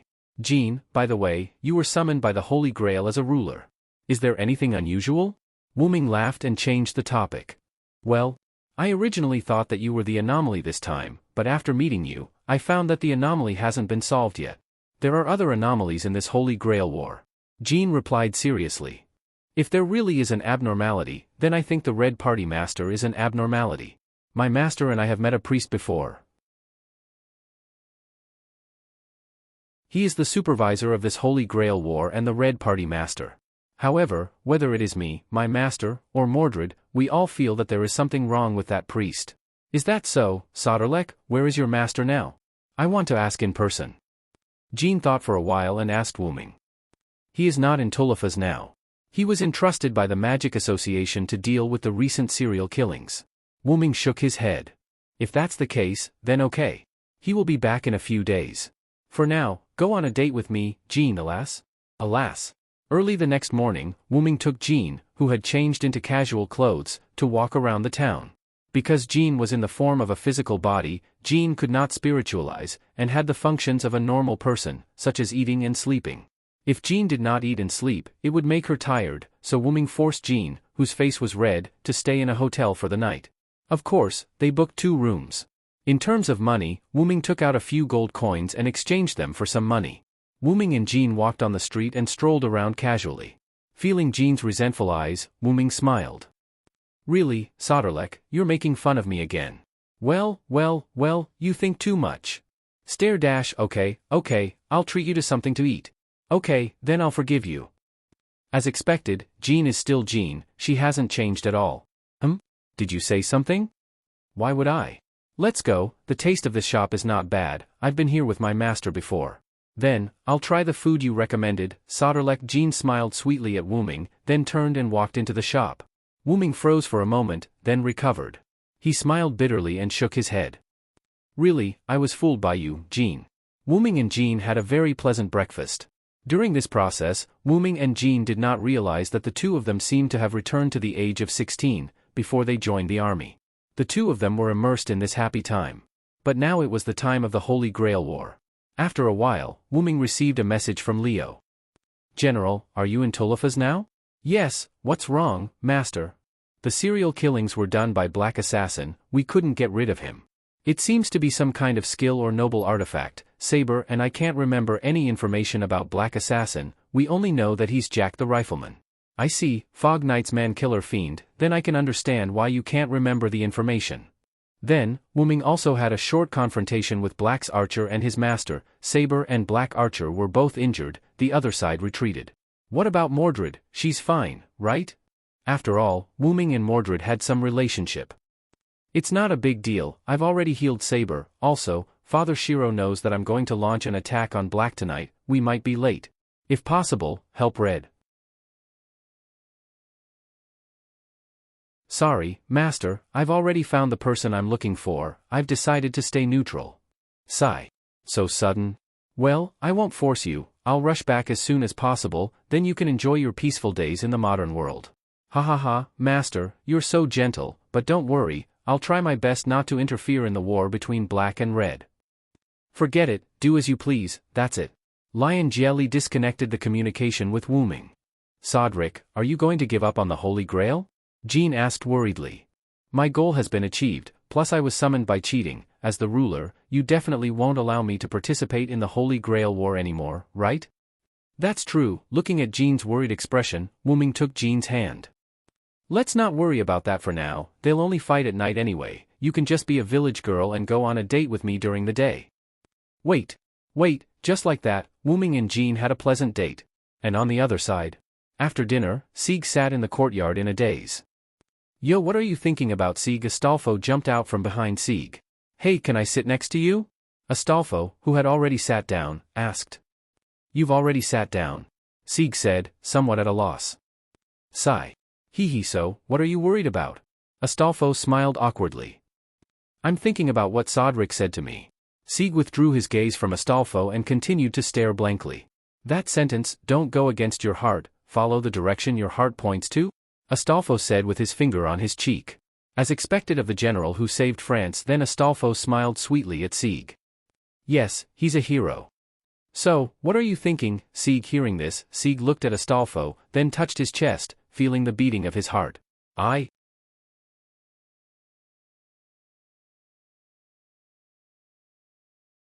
Chapter 65. I want to save my compatriots, those androids. Sieg said seriously. Then let's go. Astolfo smiled and pulled Sieg up. Hey! But you will be discovered by your master. Sieg didn't want Astolfo to return to his master's side because Astolfo had been complaining about how bad his master was and how perverted he was. It's okay, and I'm still a servant of the black side. Let's go and observe when the red side and the black side start fighting. When the time comes, I'll go and support the black side, and you can go and save your compatriots. What do you think?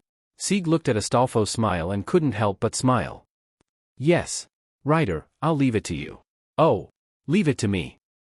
In this way, as if fate was playing tricks on them, when the two saw a huge sky castle flying to the grassland in front of Damarinia's fortress, they decided that the red side and the black side would fight, and they took action. And Wuming accompanied Joan of Arc to wait for the beginning of the war. Wuming and Joan of Arc stood on the side of the grassland, looking at the huge fortress floating in the air. That's the Sky Garden? Joan of Arc's skill, real name Break, played a role, and she was surprised to shout out the real name of the noble phantasm. This is really an ill-fated relationship, Wuming said. Although it was not from the same period, it was a Babylonian building after all, and Wuming couldn't help but feel a little emotional. The red side's master must be there. Let's find a way to enter. Joan of Arc was about to start moving. Wait, Rena. Wuming reached out and pulled Joan of Arc's hair braid. Ah? Joan of Arc screamed and knelt on the ground. I'm sorry, I didn't mean it. Wuming looked at Joan of Arc, who was kneeling on the ground with tears in her eyes, and quickly apologized and stretched out his hand to help Joan of Arc up. Really, Wuming, you are still so rough, can't you be gentle? Joan of Arc grabbed Wuming's hand and stood up. Cough. Do you have a way to get to the space garden? Wuming quickly changed the topic. This. Jean blushed and stopped talking. She was too anxious just now. She didn't even think about how to enter the sky garden in the sky. It's still the same as before. Wu Ming smiled helplessly and took out a wing-shaped pendant from the golden ripples. Here, take this. Wu Ming reached out and handed it to Joan of Arc. After Jean took it, she checked the pendant's effect with true name detection.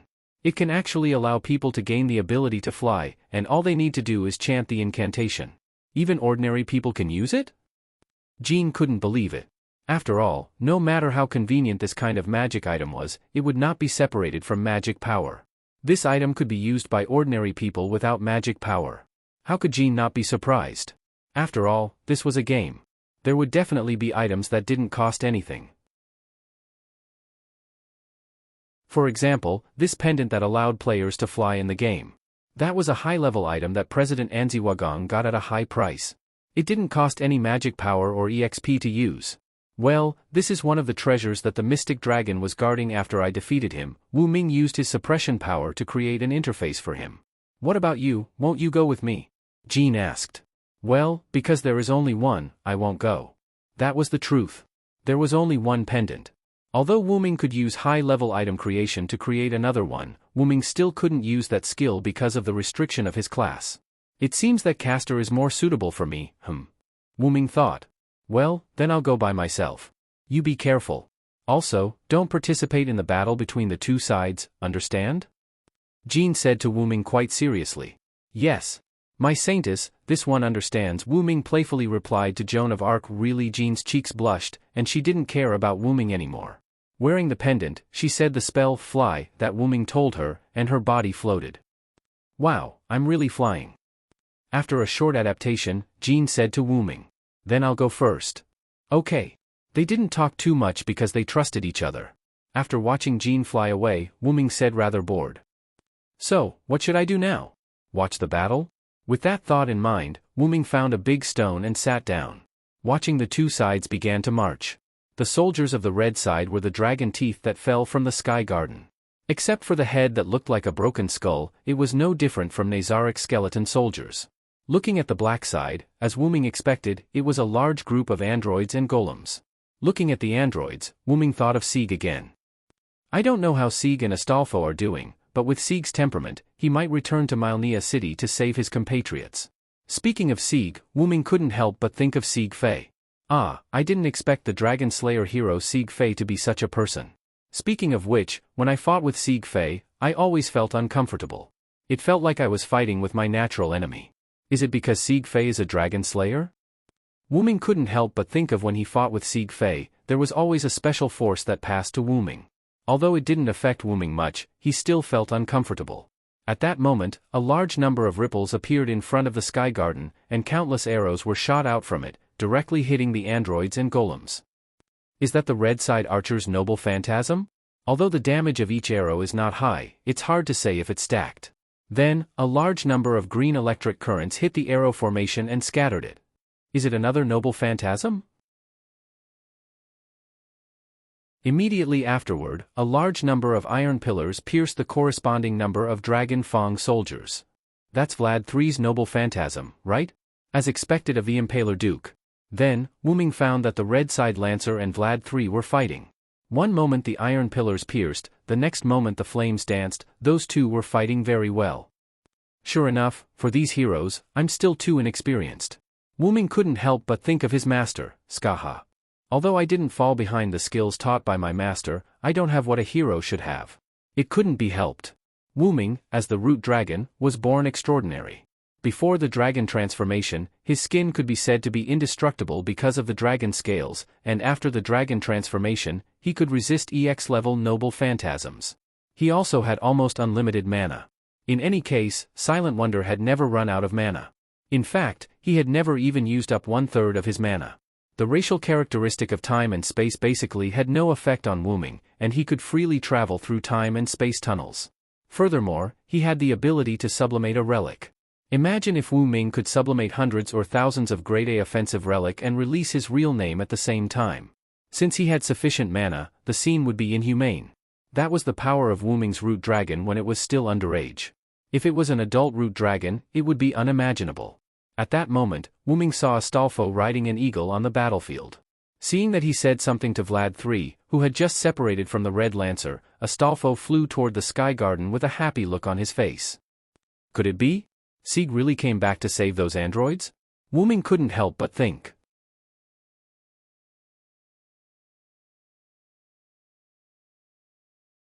Chapter 66. Sieg and Astolfo began to take action after seeing the battle between the two sides. Rider, be sure to come back safely. Sieg looked at Astolfo and said. Astolfo nodded heavily, and then rode the eagle hidden in space. Hippogriff. With the cry of an eagle, a creature with the upper body of a griffin and the lower body of a horse flew over. Astolfo leaped up and landed on the eagle's back. Then, I'll go first. Astolfo waved his hand, and the eagle flapped its wings and flew into the sky. Sieg, on the other hand, went to Mylnea Fortress to rescue his compatriots. After seeing Astolfo, Wuming realized that Sieg might also go to Mylnea Fortress, so he also got up and went. As for what Joan of Arc said about not doing anything to hinder the Holy Grail War, he would do it anyway. Anyway, Joan of Arc would definitely not punish him. Wuming thought so and rushed to Mylnea Fortress. When he arrived at the gate of the fortress, Wuming saw Sieg treating the injured androids. It seemed that the androids were persuaded by Sieg and were constantly treating their companions. Wuming stepped forward without hesitation and said, Yo Sieg. Sieg heard someone calling him and looked back. Mr. Solderlake. Why are you here? The rest of the androids picked up their weapons and pointed at Wuming. Only then did Sieg remember that Wuming was still a Red Team follower. Naturally, his purpose for coming to Black Fortress was different. Don't worry, I have already left the Holy Grail War, and I won't attack you. Put down your weapons, and even if I want to attack, you can't resist at all. After saying that, Wuming also looked at Sieg, asking him to explain. Everyone, put down your weapons first. Mr. Solderlake has helped me before, and I believe that he will not lie to us. After thinking for a while, the androids put down their weapons. When I saw Astolfo on the battlefield, I guessed that you would definitely come to rescue your companions. Have you thought about it? Yes, thank you very much for what Mr. Solderlake said to me. I have decided to save my companions and give them freedom. Sieg said with a firm look. Then let's go. In order to prevent the black followers from obstructing us, I will accompany you. After saying that, he walked into Mylnea Fortress from the side door. Yeah, I'll leave it to you. After that, Sieg and the androids followed Wuming in. However, speaking of which, is it really a good idea for me to walk into the enemy's base so openly? Wuming thought. After Jean wore the pendant Wuming gave her, she flew into the sky and went straight to the Sky Garden. However, during this process, a large number of dragon teeth soldiers with skeletal wings kept attacking Jean. Bang! Joan of Arc waved the unspread holy flag to disperse the last dragon tooth soldier nearby. Looking at the endless stream of dragon fang soldiers flying over, Jean couldn't help but be speechless. So many dragon teeth soldiers can't get through. Just when Jean was distressed, a revelation came. She saw the Red Master, a man in a priest's outfit, fighting with the Black Berserker in the nearby forest, and standing next to him was a man in a British green and brown literary costume. That's Red Team's master and caster. After seeing the revelation, Jean did not hesitate to turn and fly in the direction of the forest. Assassin Semiramis, who was controlling the fortress in the Sky Garden, saw that Jean did not hesitate to run in the direction of her master, and immediately contacted the master who was fighting with the Red Berserker in the forest. Master, the ruler really did not hesitate to rush to your position. Understood. Retreat, caster. Yen Fengshiro said without turning his head. Red Caster Shakespeare said with a regretful look. Now is the time to be excited. Do you really want to retreat? Although Caster said so, he never had the slightest intention to fight. He just kept writing things, including when Yen Fengshiro was fighting. Yes, retreat immediately. Yes. Caster immediately disappeared in spirit form. Yen Fengshiro took out 4 black keys and threw them in front of the Red Berserker Frankenstein. The black keys instantly became bigger, blocking Frankenstein's advance, leaving only Frankenstein's roar. After making sure that the Red Berserker couldn't catch up, Yen Fengshiro ran back. At that moment, Jean was still far away from the forest. Just as Semiramis breathed a sigh of relief, she discovered the servant who came to attack the Sky Garden. Oh, there is a horse that can fly. Semiramis sighed as he looked at the eagle that Astolfo was riding. But in fact, was it really good to call the eagle a horse?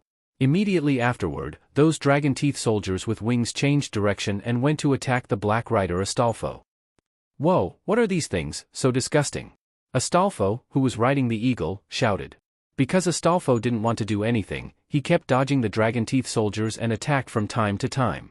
Then he activated his noble phantasm, the Declaration of Destruction, and defeated all the dragon teeth soldiers. What? Semiramis was surprised. But she didn't panic. After all, her sky garden had more than one way to attack. Just when she wanted to activate her magic cannon, a meteor-like beam of light emerged from Myrenia's fortress, and the stars in the sky contributed their own light and gathered there. Then she found out that the Black Rider hurriedly flew there.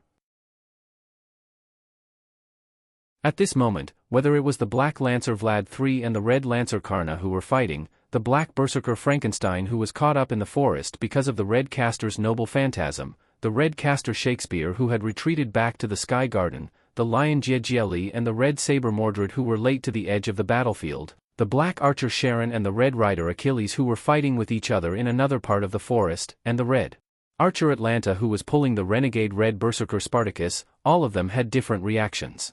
The Black Servant was shocked and quickly retreated to its own fortress, but the Red Servant did not chase after it.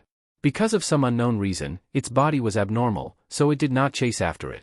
Joan of Arc also came to a halt and looked at the incomparably gorgeous light beam. That's Sodric's noble phantasm. Whoa! I told you not to disturb the Holy Grail War. At that moment, Jean complained like a child, and then flew there. At that moment, Wu Ming, the originator of the meteor-like silver-white beam of light, was holding his noble phantasm, X-Silver, or Meteor Silver, facing the Black Caster and his puppets who came to capture Sieg. It's really troublesome, I'll blow you away. Black Caster Avisprin didn't seem to panic. It should be said that there was nothing that could make him panic, except for his own wish. If you want to stop me from fulfilling my wish, then try it, Sodric.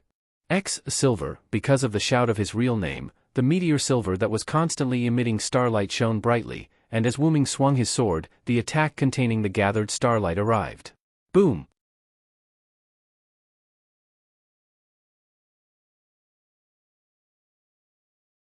Chapter 67. Previously, when Wu Ming brought Sieg and a group of androids into the basement to rescue the androids, the Black Caster Avisprin released the traitorous Red Berserker Spartacus and retreated after a brief confrontation with the Red Rider Achilles. On the way back to the magic workshop, he inadvertently discovered the magic of a servant, and followed the magic to find him. Then he saw Sieg. Avisprin judged that Sieg's self-consciousness was the core he needed, so he immediately wanted to capture Sieg. Although Wu Ming said that he would not go against the black side, Wu Ming agreed to protect Sieg. Therefore, when Avisprin summoned a large number of golems, Wu Ming directly released his noble artifact, which caused great chaos on the battlefield. After the Patriarch of Eugomarenia, Danica, knew that a servant had broken into his base, he quickly summoned the black side servants who were on the battlefield. It happened that for some reason, the red side servants did not chase after him, but this was a good thing for the black side, so they did not pursue it. At this moment, a large amount of starlight floated in the air. Avisprin was half kneeling on the ground in a sorry state. His clothes were tattered, and the mask he wore was also shattered, revealing his weather-beaten face as he gasped for breath. Because Wu Ming could suppress the power, Sieg and the androids were fine, and the basement where the androids were used as a magic battery was not affected. Only the ground in front of Avisprin was completely exposed, and the golems were all turned into ashes. He didn't die after taking one of my noble artifacts. Is it because of the command charm? I said while holding the meteor silver that still had a little bit of starlight. That's right, just when the light beam hit Avisprin, Avisprin's master used 3 command charms to strengthen Avisprin's magic, so that he could summon more golems and set up a large number of magic barriers. It was not until Avisprin's magic was almost completely exhausted that Avisprin survived. I'm sorry, Sieg, it seems that we can't save your compatriots now, Wu Ming said apologetically. No, it's okay. Sieg was still immersed in the sea of starlight at this moment and had not completely recovered. Then hurry up and retreat first. With that, Wu Ming took out another scroll and threw it to Sieg. This is an invisibility scroll that can temporarily block magic perception. You are a magician, so you should be able to use it. Sieg held the scroll, looking at Wu Ming and the androids who were saved by Sieg on the battlefield with worry. We 111 won't save our compatriots for the time being, you should retreat first. The female android who seemed to be the leader said to Sieg expressionlessly. All right, let's hurry up and leave. You'll only drag me down later, Wu Ming said. Yes, please be careful, Mr. Sodlek. With that, Sieg ran towards the other side of the battlefield. Of Avispren of you, of AV, of Avispren of you, of Avisbro and of you. Wuming suddenly rushed forward and swung his sword at Avispren. Clank! 2 iron stakes blocked Wuming's sword, making a sound of steel colliding. Wuming jumped back, and a large number of iron stakes emerged from the ground where he was originally standing. You're here, Vlad III. How dare you, General Soderlek, France's national salvation. While they were talking, Black Archer Sharon, Black Rider Astolfo, who was riding an eagle, and Black Berserker Frankenstein, who was running over, had all arrived. Except for Black Saber, who chose to commit suicide, and Black Assassin, who was out of control, all the black servants had arrived. And their masters had also gathered in a relatively safe place to watch the scene. I'm sorry, Vlad III. Although I said that I'm not your enemy, I have promised Siegfried to protect the androids. I had no choice but to attack Blackcaster. Although it was an apology, Wuming didn't have the slightest intention of self-reflection on his face. Instead, his hand holding the sword was quite eager to fight. I understand you, Sodric. However, it's not right for you to ruin the battle between us and the Red Followers. Well then, sinner who trespassed on my territory, leave your life behind. With Vlad III's order, Berserker Frankenstein, who was the most impatient, took the lead and rushed forward. Frankenstein rushed over, raised his heavy hammer, and smashed it down. Wuming held the meteor silver in one hand to block it, and instantly released his magic to bounce it away. Then he quickly jumped back into the air, avoiding the iron stakes that pierced out of the ground, and swung his sword to cut them off. Then his body moved against gravity to the side, avoiding the arrows that were attacking him. Then he met Berserker Frankenstein, who rushed over again. Vlad III didn't have the idea of a one-on-one fight. He followed behind Frankenstein and raised his gun to stab Wuming. In this way, Wuming dealt with Black Lancer Vlad III and Black Berserker Frankenstein while avoiding or destroying the arrows from the air and the iron stakes piercing out of the ground. Because of Wuming's supreme skill, several servants couldn't defeat Wuming even if they joined forces. As for Avispren, he followed Jiro Share back to his magic workshop. After all, his master no longer had the command seal and could no longer impose a compulsory order on him, and his magic was running out. If he didn't think of a way to survive in this world, he wouldn't be able to survive. Are you kidding me? How is this possible? Even 3 servants couldn't take down that French General Sodlek. He shouldn't have such strong martial arts skills. Fiori sat in a wheelchair and covered her mouth in surprise. The servant named Sodric is indeed a bit abnormal, but looking at his ability value, his real name is indeed Sodric. Collins pushed his glasses and said, the master could observe the ability value of his own servant, and naturally, he could also observe the ability value of other servants, but there was not much information about the ability value of other servants. While they were discussing, Black Rider's master yelled at his servant, Astolfo, why don't you go up? Astolfo, show them the power of one of Charlemagne's 12 warriors. Astolfo, who was flying in the air, hesitated and didn't dare to go forward. This is a little bit. Ha ha ha, I'm not that good at fighting. Astolfo laughed. Although Astolfo was one of the 12 warriors of Charlemagne, he was the weakest among them. Moreover, Astolfo had always relied on his noble phantasm to fight.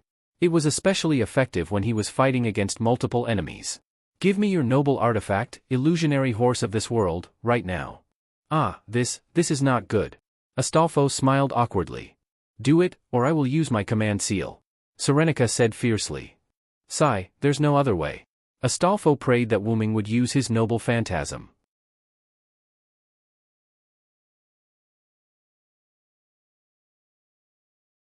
Chapter 68. At that moment, Wuming made a feint and pulled away from Frankenstein and Vlad III. Vlad III also stopped Frankenstein, who wanted to continue to attack. It seems that your identity is not simple, Sodric, Vlad III said. Being able to withstand the joint attack of 3 servants was not something a French general should have. I just used the identity of Sodric to summon Saber, but the martial arts of other identities have been deeply engraved in my mind. Wuming swung his sword and put the meteor silver into the golden ripples of Dragonist. It seems that I can't take you down today, not someone from Sodric. Vlad III didn't seem to be depressed. You are wrong. I am Sodric, there is no doubt about that. It's just that I have another identity. Wuming smiled. Then, he looked at the boundless sky. You have to be careful. You have to know that the Red Side's fortress has the Hanging Garden of Kamikaze magic. Hanging Garden? Not good. Vlad III also realized something. At this moment, a gigantic sky fortress appeared in the boundless sky above Mylnea Citadel. It was the hanging garden with the ability to block detection. The originally flat ground was broken by the powerful suction of the hanging garden, and the Great Holy Grail, which was located in the center of the hanging garden, also broke out of the ground. What? One of the black side masters exclaimed in surprise.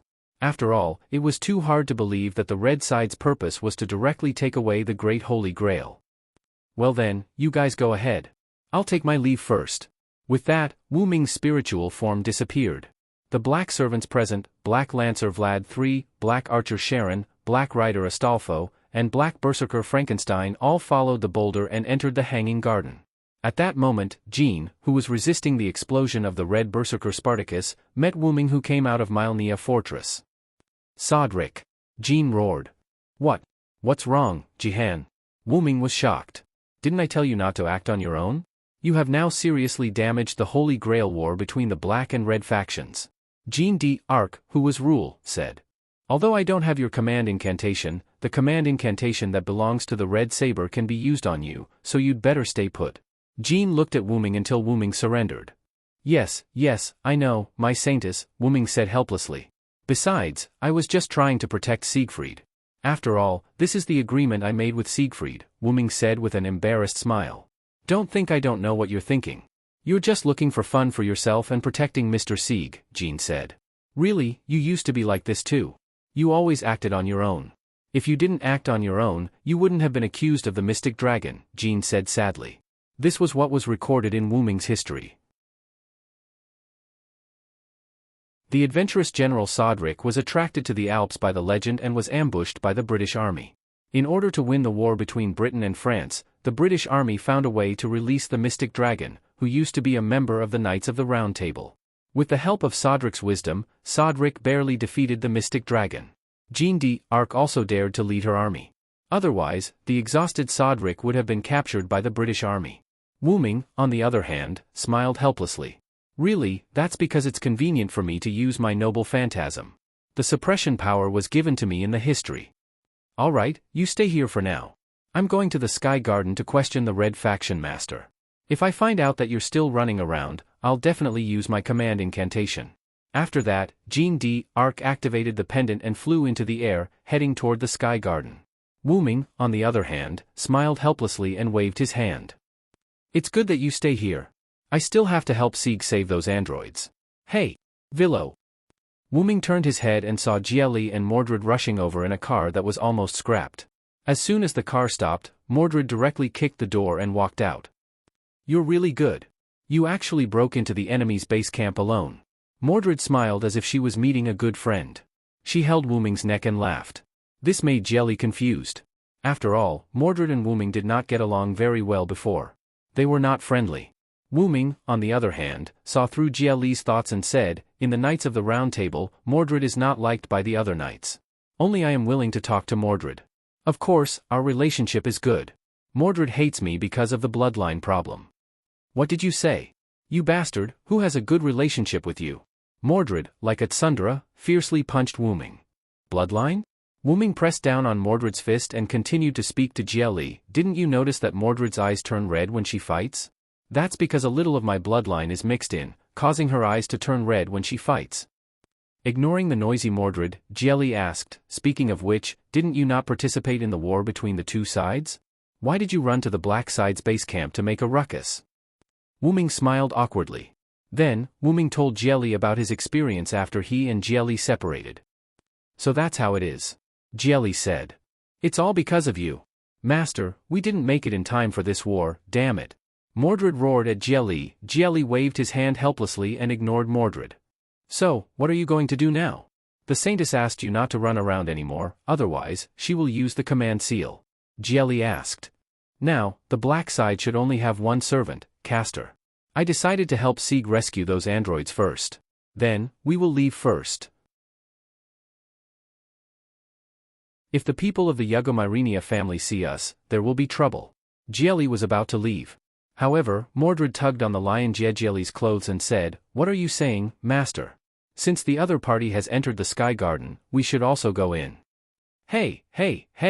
You can't be serious. That is Assassin's noble phantasm. Is it really okay for us to go in directly? Isn't that good? Let's fight directly. As a king, I will be fine. Mordred laughed. Looking at Mordred, who was spouting nonsense, Wu Ming laughed.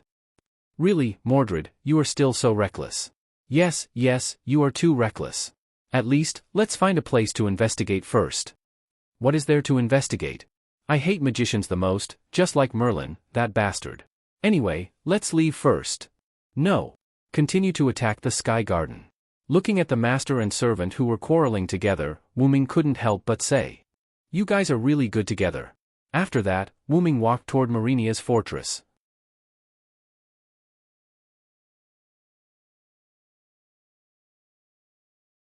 Chapter 69. In the end, it was decided that Leo and Mordred would follow the suction force and enter the Sky Garden. Wu Ming, on the other hand, came to the basement of the androids that acted as batteries. He began to open the incubators one by one to rescue the androids. After a while, Wu Ming found that someone had come. When he saw the person, Wu Ming was a little surprised. "Sieg, why are you back so soon?" Sieg brought some of the androids that he had previously persuaded to the basement. Sigh. "Mr. Sodric, I saw that the Black Side servants had all entered the Sky Fortress, so I sneaked in with the scroll you gave me. After I found them, I came with them." Okay, I won't say anything more. Take it." After that, Wu Ming threw a bag to Sieg. It was full of recovery potions. "Give each of the rescued androids a bottle. It can temporarily restore their physical abilities. Let them come and rescue the other androids." Okay. Every time an android was rescued, it was equivalent to having more power. Soon, all the androids were liberated. Wu Ming said to Sieg, "So, Sieg, have you really decided to liberate the androids and let them be free? You, who originally needed orders, will no longer be ordered. What purpose do you have to live for?" Sieg replied with a firm look in his eyes. "Although what you said is indeed the truth, self-awareness should not be needed for us. I don't know if it is the right thing for us to give up our duties, but even if we can't rest in peace in the future, even if there is despair waiting in front of us, we still want to walk our own path. We don't need salvation, we need freedom of choice. So, please, Mr. Sodric." Wu Ming smiled and said, "I will help you." Then he said to Sieg, "How about this, I will go with you to negotiate with the Black Side Master. After all, they can't leave here for the time being." "Yes, thank you very much, Mr. Sodric." Sieg and the female androids had a simple negotiation and asked her to take the basement with the androids, then followed Wu Ming's footsteps. With that, Wu Ming and Sieg walked out of the basement. "Speaking of which, you are really courageous. Why didn't Castor come to find you again? He didn't enter the Sky Garden." Sigh. Sieg panicked. "Don't worry, I've already heavily injured him.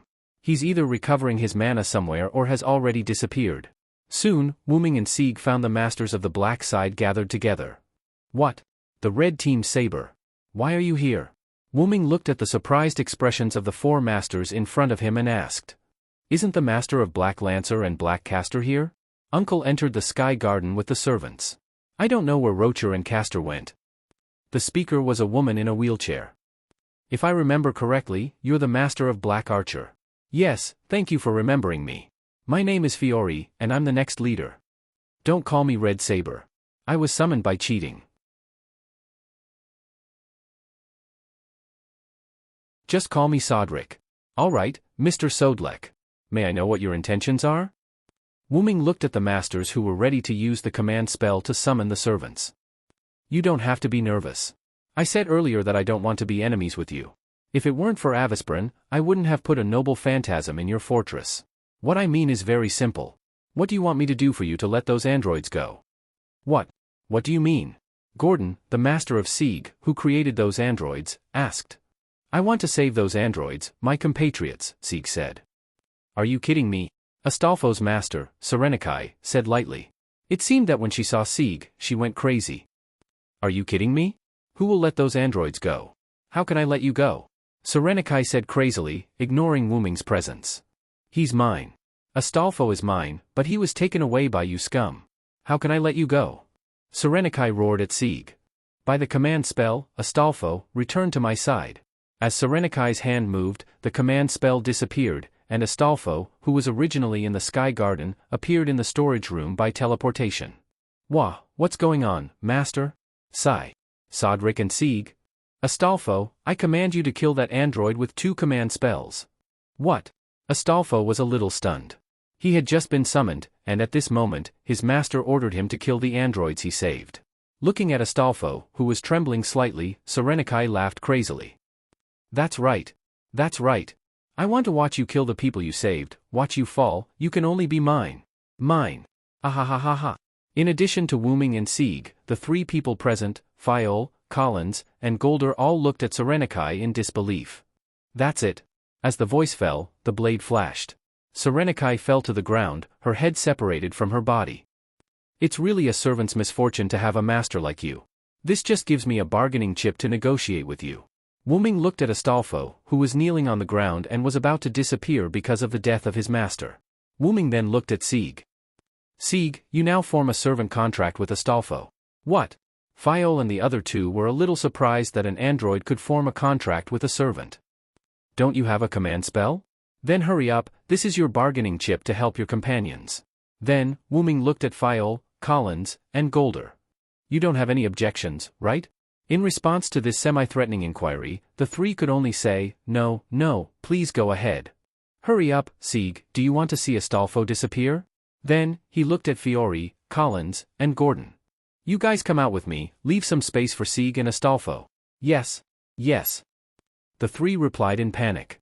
Wuming closed the door and waited outside with the three. Excuse me? Mr. Sodrick, who are you? In the face of this question, Wuming did not answer directly. I'm a cheating servant who was summoned together with the Red Saber. My purpose is to meet the ruler, Jean d'Arc. Because I'm a cheating servant, I was asked by the ruler not to interfere with the Holy Grail War. Because I agreed to Siegfried's request before he died, I will protect him. So I didn't interfere with the Holy Grail War. Sieg is the one who interfered, it has nothing to do with me. Wuming finally said like a rascal. And, I think when ruler comes down from the Sky Garden later, she will gather the remaining servants to suppress the real offenders, so we will probably be comrades later. This made the three people not dare to flatter him. As for the problem of me killing that woman, first of all, you guys attacked the people I wanted to protect. It's good that I didn't kill all of you, and I believe that you guys don't want to make a scene like that, wasting 3 command spells because of a personal grudge. In a way, I've helped you. The three people expressed that they had never seen such a shameless person.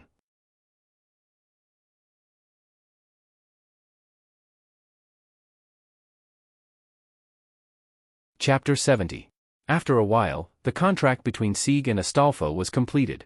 Under the push of Wuming, Sieg said that as the master of Black Rider, he was willing to be used by the black side, but the premise was that the androids could no longer be used as mana supply, and the androids could no longer live in the castle. However, Fiore said that she was only the next patriarch, and the current patriarch, Danik, was still in the Sky Garden, so she couldn't promise Sieg, but she could temporarily settle the androids before Danik returned. Sieg agreed after discussing with the androids. And Wuming provided the black side's mana supply. Wuming took out a tool that could provide mana supply and gave it to Fiore, letting her connect the mana supply of each servant. Then, Wuming received a message from Leo. Wuming had told Leo before that if there was any change in the Sky Garden, she should immediately let Mordred pass it to Wuming through Leo. Soon, Wuming summoned the people of the Eugomarinia family, including Sieg and Astolfo. I received a message from my master. Vlad III had been turned into a vampire and was killed by a red master. His master, Danica, had fused with the vampire and died together. Indeed, Archer also informed me that Uncle Danik and Lancer are dead, Fiore said. He is now retreating with Berserker, Ruler, and Red Saber. It is estimated that they will reach Myrenia soon. As soon as she finished, the androids ran over to report that the black side had returned. In the conference room provided by Fiore, Joan of Arc, Wuming, Sieg, Astolfo, Fiore, Sharon, Cowles, and Gold gathered here, even Leo and Mordred were there. Except for Frankenstein, who belonged to Berserker, who did not participate, only Castor Avisburn and his master Rock were missing. Joan of Arc began her analysis of Shiro Amakusa and the stakes of his wish. After knowing that the consequences would be severe, Eugomarinia's side already had the intention of joining forces to stop Shiro Amakusa. After a series of non-critical analysis, Joan of Arc requested for everyone to work together. After all, this Holy Grail War was already in complete chaos. Fiore agreed to Joan of Arc's request on behalf of House Eugomarinia. Because of the androids, Sieg and Astolfo, as allies of Eugomarinia, also agreed to Joan of Arc's request. Their request to give the androids freedom was also approved by Fiore, who was now the acting patriarch. As for Wu Ming, he was originally a violator, so naturally, he had no right to speak. In addition, Wu Ming had a relationship with Joan of Arc, so he also agreed to Joan of Arc's request. After knowing Joan of Arc's skill, divine judgment, Liu Jiejie and Mordred also agreed to Joan of Arc's request with a command seal. Although they would choose to cooperate even if there was no command seal, after all, if the analysis was true, then they must defeat the red side. Originally, Mordred wanted 2 command seals, but Joan of Arc refused because each servant only had 2 command seals, and Wu Ming did not have a command seal, so he could only use Mordred's command seal. However, Joan of Arc never thought of using command seal to command Wu Ming. It was just an excuse to refuse Mordred's request. It could be seen that the village girl was quite smart. At this point, the Holy Grail War has been completely destroyed. Now the black side's purpose was to defeat the red side's servants and masters and maintain the Holy Grail War. After the meeting was dismissed, everyone went to rest, but Wu Ming was chatting with Joan of Arc. In fact, Joan of Arc was telling Wu Ming about what happened in the Sky Garden. So that's how it is, Dracula? Wu Ming said thoughtfully. Yes, but what surprised me most was the master of all the red side servants, Shiro Amakusa. Joan of Arc was wearing a student's uniform, sitting on a chair. The sage of the Far East? I didn't expect him to get a body and live for 60 years. His mental power is strong enough. After all, planning for 60 years for a goal was not something an ordinary person could do. Only a hero who becomes a heroic spirit can do that. Wu Ming said slowly. Now that he thought about it, he was almost 60 years old. He couldn't remember, after all, age was meaningless for a race like the Dragon of Origin that was almost immortal. There must be something wrong with that man's wish. I think so. This must be the purpose of my summoning. Joan of Arc said. I see. I will do my best to help you. Please advise me, Joan of Arc. It was the first time he called Joan of Arc by her nickname, which made Joan of Arc feel a little awkward, but Joan of Arc responded. Okay, I'll leave it to you, Sodlek. At that moment, the outside of Mylnea Citadel was shaking as if there was an earthquake. Wu Ming and Joan of Arc looked at each other and quickly ran out. In the courtyard, several servants and masters gathered together. What happened? What the hell is going on? Gold, who was wearing pajamas, hurriedly shouted. Soon, everyone saw the culprit that caused the earthquake. There was nothing he could do about it. After all, there was a gigantic magic puppet over 10 meters tall walking towards him. The earth was trembling because of it. That's Black Castor's noble phantasm. Joan of Arc was the first to call out the puppet's real name. Crown, Light of Wisdom, Golem Kether Malchit, I'll go first, Jihan. Wu Ming condensed his armor, took out Meteor Silver, and shouted at Mordred, Come with me, Mordred. Of course. Mordred's face was full of arrogance. She condensed her armor and sword and rushed forward with Wu Ming. Seeing the two of them rushing up, Lion Jiejie asked. So where is Black Castor? Why did he attack his own faction? Joan of Arc said, In my perception, Black Castor has already left. This noble phantasm seems to have the property that it won't disappear even if the servant leaves. Fiore, who was standing at the side, said sadly. It seems that Rocher has been used as a furnace by Castor. In fact, after Avispern was almost killed by Wu Ming, he went to crown Light of Wisdom, Golem Kether Malchit, with his master Rocher. Because Avispern knew that his master had no command seal, and because his magical power was almost exhausted, even if he could barely keep his body from disappearing, it would be impossible for him to complete his noble phantasm in the future. Therefore, he tricked Rocher to come here as a condition for his noble phantasm's release. He turned Rocher into a furnace and sacrificed Rocher to release his noble phantasm. And he himself knew that he was also at death's door, so he gave up himself and turned into magical power to integrate into Crown Light of Wisdom, Golem Kether Malchit. After all, his wish was to complete his noble phantasm. Now that his wish has been fulfilled, there was no need for him to exist. Wu Ming and Mordred kept attacking Crown Light of Wisdom, Golem Kether Malchit, but it didn't have much effect at all. Therefore, all the damage was eliminated. That's the effect of Crown Light of Wisdom, Golem Kether Malchit, recreating the Garden of Eden, and there is no damage in the Garden of Eden. Joan of Arc shouted. You must make its feet leave the ground, and then crush its head and heart. Understood. Wu Ming shouted.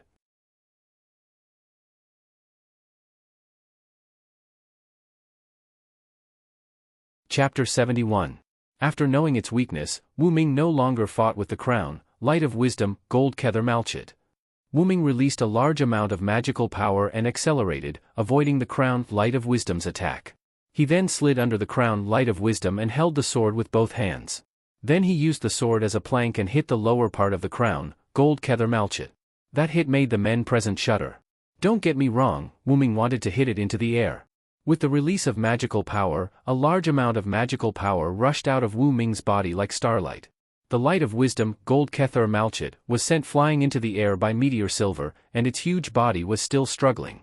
Then, Wu Ming held the sword with both hands on his waist, and the starlight in the sky flowed rapidly, and the Meteor Silver began to gather a large amount of starlight. Silver. With the release of Noble Phantasm, Wu Ming swung the Meteor Silver, which gathered a large amount of starlight, upward. The starlight rushed toward the sky like a rushing river until it completely covered the crown Light of Wisdom. The light beam formed by the starlight continued to fly upward until it reached a place where people couldn't see it. After a while, the light beam became thinner and thinner until it disappeared. The 10-meter-tall crown of Wisdom Golem Kether Malchit was completely turned into ashes, not even a speck was left. Only a little bit of starlight that had not completely dissipated was left. Wait for me, the Silver Knight stood in place with his sword. Masters such as Fiore, Collins, and Gold were all dumbfounded. Sieg was fine, after all, he was just born not long ago, and he didn't know how powerful Noble Phantasm was. The heroic spirits were still fine, but they were also a little shocked. How is this possible? How could the French General Sodlek have such a powerful noble artifact? Gold said in a trembling voice. Indeed, Sodlek only fought against ordinary people, and he didn't do anything like that. He shouldn't have such a powerful relic. Collins gulped and pushed his glasses up. Hey, Ryder, are there only a few servants with such a powerful relic? This was the question Sieg asked Astolfo. Ha! Are you an idiot, master? Such a powerful relic is already considered a first-class servant, Astolfo said. Also, if I'm not mistaken, Sodlek's Noble Phantasm hasn't been fully unleashed. In other words, it hasn't been fully unleashed yet, said Sharon, the black archer who was assisting on the roof earlier. On the other hand, Mordred directly rushed over to Wu Ming's neck and laughed loudly. As expected of a Villo, what a beautiful attack. Wu Ming touched the armor, took back the Meteor Silver, and looked at Mordred helplessly. I told you to train with me, but you didn't listen. You even started a rebellion when I wasn't around. I really don't know what you were thinking. You bastard, shut up. What's there to show off? Even so, didn't I still end King Arthur? Mordred looked at Wu Ming with a fierce expression. Even if the two of them fought on the spot, no one would doubt it. That? I've been curious since the beginning. Red Saber has always called Mr. Sodlek a Villo. Could it be that Mr. Sodlek isn't actually Sodlek, but a Knight of the Round Table Villo? Fiol, who was sitting in a wheelchair, asked. As soon as she asked, the scene became silent. There was no doubt that this was a secret for the heroic spirits. In fact, there's nothing to hide. If you still don't want to sleep, then I'll tell you my story. Because of the attack of the crown, Light of Wisdom, Gold Kether Malchit, Myrenia's fortress was also damaged, so everyone didn't plan to sleep, they had to clean up the damage first. Under the command of Cowls, the androids began to move the stones and clean up the damaged places. The servants also came to help, and Cowls, Gold, and others also joined in. Only Fiol, who had difficulty moving, sat in a wheelchair and listened to Wu Ming's story. First of all, I'm Sodlek, but I'm Villo, a Knight of the Round Table.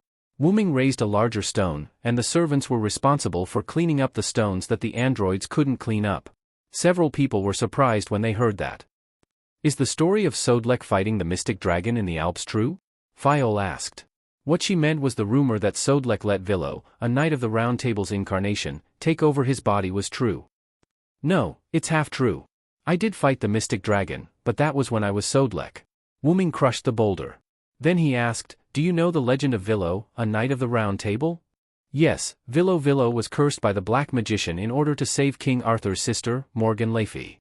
His body turned into a dragon, and his mind was devoured. He was sealed by King Arthur, Merlin, and others. Some people also commented that Villo's incarnation was the beginning of the end of Arthur's dynasty. Cowles said. Save that be *tch?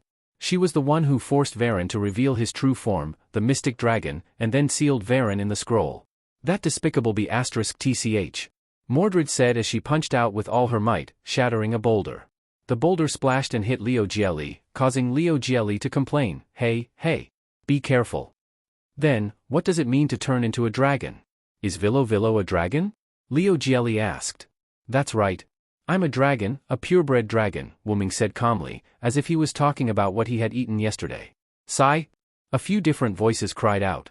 Is this possible? That's a dragon. A dragon that will never be seen again in the Kanagi era. Wu Ming ignored their ruckus and continued to speak. Ah, that's right. Dragons didn't appear in King Arthur's era. Dragons weren't suitable for that era, so I turned into a human. After that, Morgan Le Fay used an unknown poison to devour my mind, and I turned back into my original form. That era couldn't bear my existence, so I was forced out of that era. This is too shocking. Gold said blankly. He didn't know that the boulder in his hand had left his palm and was smashing toward his feet. Ah, my feet. It hurts. It hurts. Ah. Gould rolled on the ground with his arms around his legs in a sorry state. Everyone laughed and continued to listen to Wu Ming tell his story.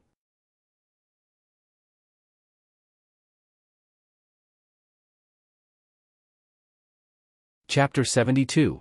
Wu Ming continued. After I was expelled from that era, I experienced a lot of things that this world doesn't know and doesn't record. Finally, I came to the origin. At this point, everyone stopped what they were doing. Even Golder, who was holding his feet and crying in pain, stopped talking and looked at Wu Ming quietly. To be honest, what's so good about the origin? It's all chaos. For humans, there's no benefit in it other than being assimilated by the origin, Wu Ming said contemptuously. The magicians present all knew that Wu Ming was mocking those magicians whose ultimate goal in life was to trace the origin. However, Patriarch Darnik of the Eugomarinia family also seemed to want to trace the origin, so they, who carried the name of the Eugomarinia family, belonged to this kind of people. Fiol, Collins, and Golder were all silent. Were they disappointed because the origin that the magicians had been searching for was easily found by the other party, or were they sad because they were mocked by the other party? Wu Ming didn't know the reason for their silence, but Wu Ming knew that the 3 Eugomarinia magicians present were not evil people. From Wu Ming's point of view, the 3 Eugomarinia magicians present were not evil people. From Wu Ming's point of view, Fiol and Collins were not suitable to be magicians. This was not referring to their aptitude, but their personality, especially Fiol, who was like a little sister next door. Collins was fine. He could make up his mind to kill people, but he would not violate the morals in his heart. There was also Golder, the middle-aged fatty. He was proud, arrogant, and narrow-minded. Moreover, Golder had always disliked the androids, but Wu Ming could see that he had a deep impact on the androids that Ziegfeld had saved. Now, although he still spoke ill of the androids, he was much better than before in terms of details and attitude. In short, he treated the androids as humans. Then, I lived in the origin. What? I know this may be unbelievable to you, but I really lived in the origin. My body is somewhat special. It can absorb the power of the origin to accelerate its growth. Then, Wu Ming looked at Jean. Then, with the help of the suppression, I subconsciously reincarnated into a village in France. My physical body was still sleeping in my roots. After that, it's the story of Sodric. In order to be able to use the noble artifact that I had when I was a Villo, the suppressive force added the story of how I met the demonic dragon that the Villo transformed into. I see. That explains why you can use Villo the Knight's noble artifact so freely, Fiori said. After Wu Ming finished speaking, the place was pretty much cleaned up. Then, Wu Ming said, "All right, everyone, hurry up and go rest. We need to conserve energy for the next few days and prepare to attack the space garden." Just like that, everyone spent an incredible night. It could be said that because of Wu Ming's words, several people couldn't fall asleep. The next day, in the conference room. "So, what happened again? Why did you call me up so early in the morning?" Wu Ming said as he sat in his seat. Looking at a few yawning people who hadn't fallen asleep, Wu Ming looked at Jean again. He noticed that Jean had dark circles under her eyes. Was the impact of those words on Jean too much? Wu Ming thought. It's like this. Fiori sat at the head of the table and said, "Now, there is a very urgent matter." After that, she took out a newspaper and placed it in front of everyone. "Jack the Ripper?" Jean said. "Is it Black Assassin?" Wu Ming asked. "Yes. Recently, more and more people have been sacrificed in the serial murder cases. Just last night, 8 people were killed. Now, dozens of people have been killed, including magician," Collins said with a serious face. "We can't get in touch with our blood relatives in Tulifas, and they're probably already, needless to say, they must have also been killed by Black Assassin Jack the Ripper." Although this is our Ujido Myrenia's matter, now we are unable to solve this matter, so we want to entrust the ruler to help us solve this matter. Black Assassin's practice has exceeded the rules of the Holy Grail War. As the ruler of this Holy Grail War, I have the obligation to stop Black Assassin. Please rest assured that I will help you. Jean looked at Fiore seriously. Fiore couldn't help but breathe a sigh of relief and said, "Great, I thought this would conflict with your identity as the ruler." "How can that be? Even if I'm not the ruler, I will still help you. After all, Black Assassin's practice is unacceptable to me. As a heroic spirit, he wantonly attacked ordinary humans and magicians. There is no doubt that Black Assassin has fallen into evil." Then Jean looked at Wu Ming and said with a smile, "And even without me, Sodric will definitely not allow Black Assassin to exist." Wu Ming, who was resting with his eyes closed, opened his eyes and looked at Jean. "Of course, now I'm not only the French General Sodric, but also a Knight of the Round Table Villo. Such evil people must be punished. Really, I didn't want to care. After all, Sodric was the one who was righteous, not Wu Ming. The suppressive force created a fake history, and arranged Wu Ming's identity as a young man with a sense of justice. Sodric sacrificed himself for his country. Although Wu Ming's sense of justice wasn't low either, he wasn't as righteous as Joan of Arc. However, Black Assassin Jack the Ripper is currently in Tulifas. Who knows, he might have infiltrated the castle, which would undoubtedly interfere with our plans. Yep, let's deal with Black Assassin Jack the Ripper first." That was why Wu Ming was said to be at Sundra. "Then, do we have any information about Black Assassin now?" Astolfo asked. "Yes, Master, and I have fought with Black Assassin before." Just as Sharon was about to tell them about Black Assassin Jack the Ripper, he was suddenly shocked. "What's wrong, Archer?" Fiore asked. "Master, do you still remember the information about Black Assassin?" Sharon asked. Sigh. "How is that possible? I clearly remember." Fiore was also shocked. "It seems that Black Assassin has a special ability to make people forget about him. As expected of the Jack the Ripper who fooled Scotland Yard," Wu Ming said. Wu Ming guessed that Black Assassin might have evolved into a noble phantasm because his true identity had not been discovered. Between August 7 and November 9, 1888, Jack the Ripper killed 5 prostitutes in an extremely cruel way near Whitechapel in the East End of London. Jack the Ripper wrote many letters to Scotland Yard, the local police station, to provoke them, but he was never caught. It was not even clear whether Jack the Ripper was a man or a woman. Until now, no one had figured out who Jack the Ripper was. Wait, so we only know that Black Assassin's real name is Jack the Ripper, and we don't know anything else? Although I don't want to admit it, it is the truth. Hey.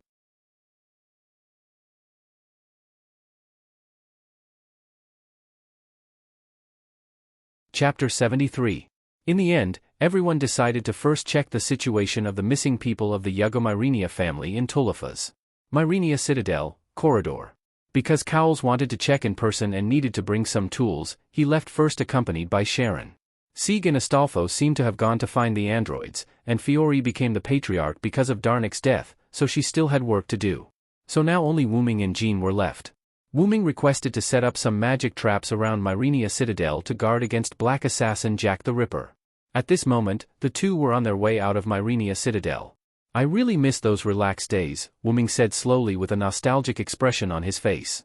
Joan of Arc was also deeply moved. "To be honest, you've never been like a child since you were young. No matter what you do it well. You're calm and strict. Back then, there were many girls who fancied you." Jean covered her mouth and giggled. Wu Ming looked at Jean with a relaxed expression. "I'm sorry, Jean, I didn't tell you about my past." "How could that be?" Jean shook her head. "Because I know, whether it is Villo or Sodlek, they are all you, aren't they? So I will accept them all." Then, Jean showed a big smile to Wu Ming. After seeing this smile, Wu Ming also relaxed. "Really, and you still say you are not a saintess? Your ability to heal people's hearts is really strong." But Jean was unhappy when she heard this and began to preach to Wu Ming with a straight face. "Really, Sodlek, I always said that I am not a saintess, and you still dare to tease me." Wu Ming quickly waved his hand and said, Sorry. Then Wu Ming looked at Jean seriously. "But for you to say such things, maybe you really are a saint sent to the human world." Jean had a helpless look on her face. "Hey Jean, do you remember our companion?" Wu Ming's question silenced Jean. Then, she slowly said, "How could I forget? They are our companions who fought off the invaders with us." "Ah, that's right. This is a memory that can never be forgotten." Especially after you were captured, Gil and the others asked Charles VII, who had ascended the throne with your help, to send troops to arrest you. They knelt for 3 days and 3 nights. Is that so? I'm really sinful. Jean's face was slightly sad. Clearly, this holy maiden was unwilling to see her companions treat her in such a manner. Charles VII also wanted to save you back then, but he couldn't do it in the current situation. Gil and the others couldn't do anything either. Wu Ming looked at Jean. So, I'm here. The atmosphere gradually became sorrowful. We were born together in a village called Domremy. We left the village together and fought together for 2 years. In the end, we were burned to death together. If there's anything I regret, it's that I didn't get to see the smiles of the French people defeating the invaders. But I don't regret it, Sodric. Jean looked at Wu Ming. I have sinned deeply, and I have always felt lucky to be able to return to the arms of the Lord in the end. Then Jean looked ahead and continued to speak. But I think it is a happy thing to die with you, although I don't want you to be burned to death. Then, after seeing the gate of Myrenia, Jean quickened her pace and walked out of the castle. Wu Ming gradually stopped and looked at the back of the holy maiden. As expected of someone who looks just like Lia. With that, he strode forward again. Well, I'm just not satisfied with the lack of a Hogue. If Jean heard this, she would probably roll her eyes again. She might also ask who Lia was. Outside Myrenia City, Wu Ming took out a large number of scrolls from the golden ripple, and they piled up in front of Wu Ming's chest. Then Wu Ming said to Jean, "These are the magic scrolls I accidentally obtained when I left Britain to travel. Jean, you and I will take half of these scrolls, and insert them around Myrenia City in a circle." Well, but it's surprising that my true name decipher didn't activate. I think these scrolls have a Nordic style, but they don't look like it. Jean said while holding a long roll of scrolls. Well, maybe it's because this is not the magic of this world. After all, this is what I got in another world. Wu Ming said. Hey! Another world? Then you have to deal with these magic of another world properly. If you are accidentally discovered by the people of this world, those magicians will definitely go crazy again. Jean said with a smile. Yes, these scrolls will disappear after they are activated, and the magic will automatically dissipate when the time limit is reached. Don't worry. Wu Ming explained. Then let's get started. After that, Wu Ming and Jean began to arrange the scrolls. To ensure the powerful effect of the magic, Wu Ming told Jean to arrange the scrolls in a certain pattern with a specific technique. Although Jean was a ruler, she was still a village girl, so it was a bit difficult for her to solve some profound problems. Wu Ming could only smile helplessly and let Jean help him arrange the scrolls. Soon, the two completed the arrangement of the scrolls. Wu Ming smiled and said to Jean, "Jean, I remember you relied on a high school student, so do you know how to do math questions?" "I don't understand." Ha ha ha. Jean laughed, but the laughter was weak and awkward. Wu Ming shook his head. "It's better for you to be a village girl. Leave the saintess to others." Wu Ming knocked Jean's head. Then, Wu Ming didn't care about Jean, who was holding her head and acting cute, but began to activate the scrolls. It is said that the magic spells in Yggdrasil are some similar to English words. As long as you reply in English, you can basically recite the spell. As a spell similar to English words blurted out from Wu Ming's mouth, the scrolls inserted into the ground began to be burned by blue flames and instantly turned to ashes. Jean couldn't help but look around. As the scrolls disappeared one by one, the surrounding atmosphere and air seemed to be buried by something and became extremely sticky. The amount of magic in the atmosphere gradually increased, and when it reached the density of the atmosphere that modern people couldn't stand, Wu Ming stopped. Then Wu Ming opened another golden scroll and dripped a drop of his blood on it. The scroll seemed to be activated, and it was instantly burned to ashes by blue flames. At this time, the amount of magic in the air returned to normal. Really, because of the influence of my class, I can't use high-level magic at all. The scroll just now was forcibly released with my own blood. Wu Ming said somewhat unhappily. Those scrolls were some magic scrolls between level 40 and 60, which dealt with Wu Ming's skills. Magic C studied magic a little, but didn't pay much attention to magic. Because of Magic Dragon, the level was slightly increased. If it weren't for Magic Dragon, Wu Ming could only use level 20 to 40 magic. According to Wu Ming's inference, Yggdrasil's magic and the corresponding level of the moon world corresponded like this. Level 0 to 20 was E, level 20 to 40 was D, level 40 to 60 was C, level 60 to 80 was B, level 80 to 100 was A, and super magic was EX. The golden scroll just now was a level 80 item. Okay, now it's almost done. At this time, the rest of the people were almost ready.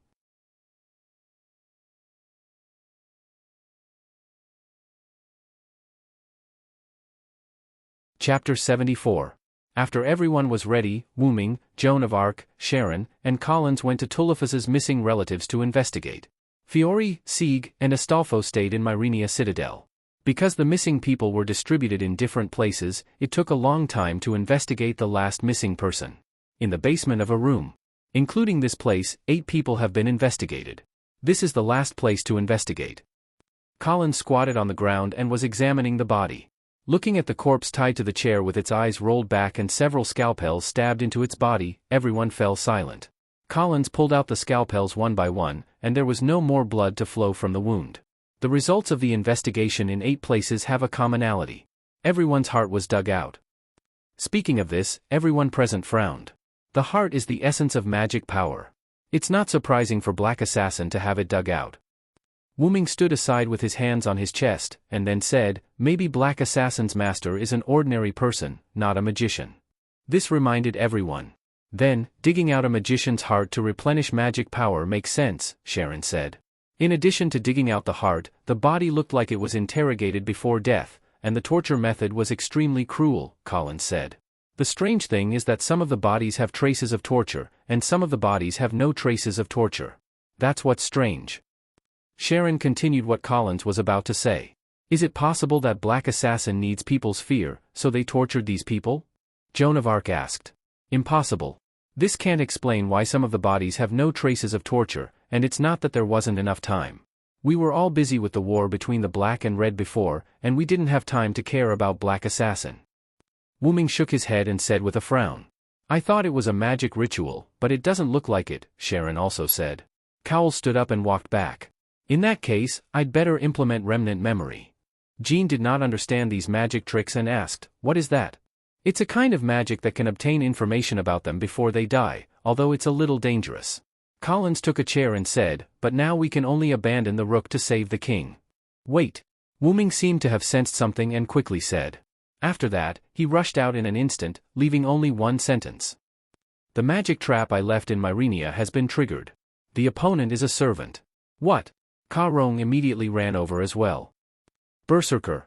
Cowles shouted to Sharon. Cried Frankenstein, and ran out. The people being interrogated are all people who have the password to open the mechanism in Myrenia Citadel. So that's how it is.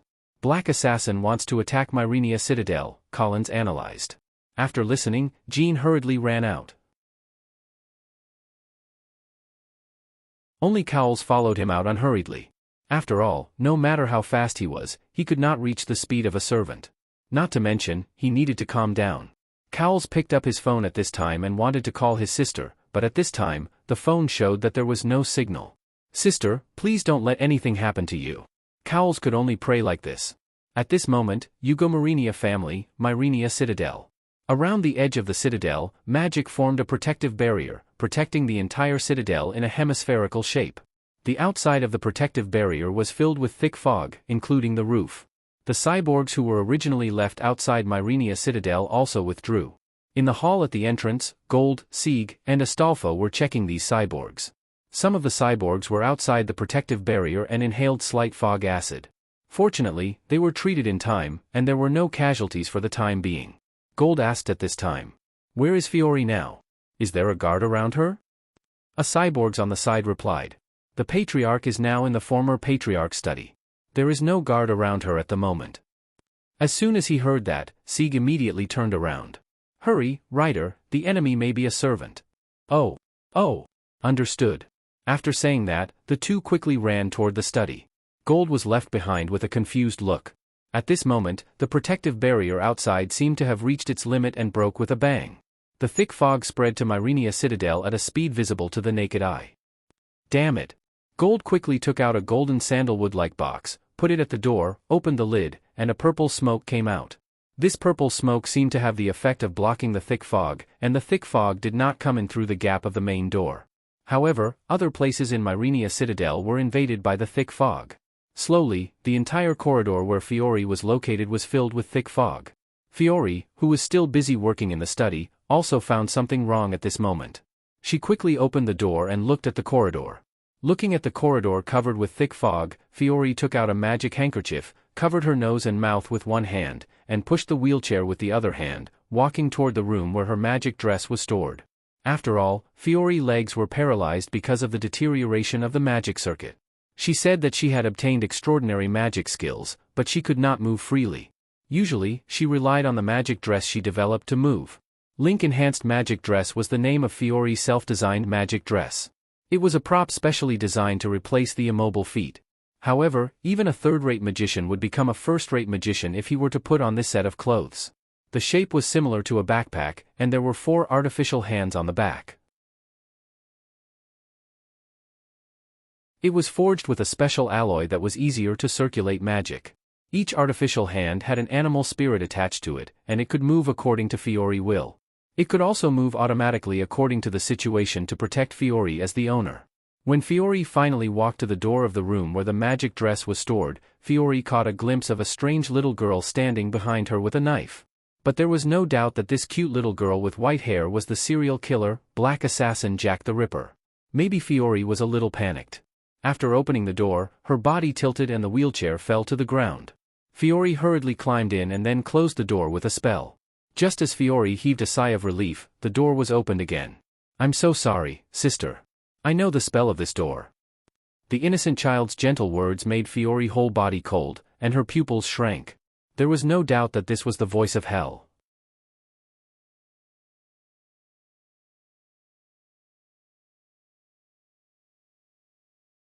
Chapter 75.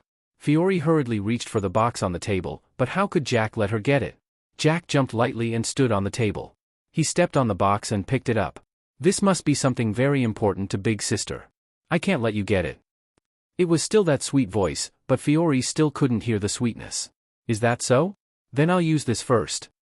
Fiole suddenly raised her hand, which had been equipped with a magic suit at some point in time. She pointed at the 2 mechanical arms that were connected to the back of a chair by the wall. Following Fiole's command, the mechanical arms shot out magic bullets. Jack jumped back and used the box in his hand to block the attack. Then, Fiore made a prompt decision. She equipped the mechanical arms and jumped out of the window. Pang! The window was broken.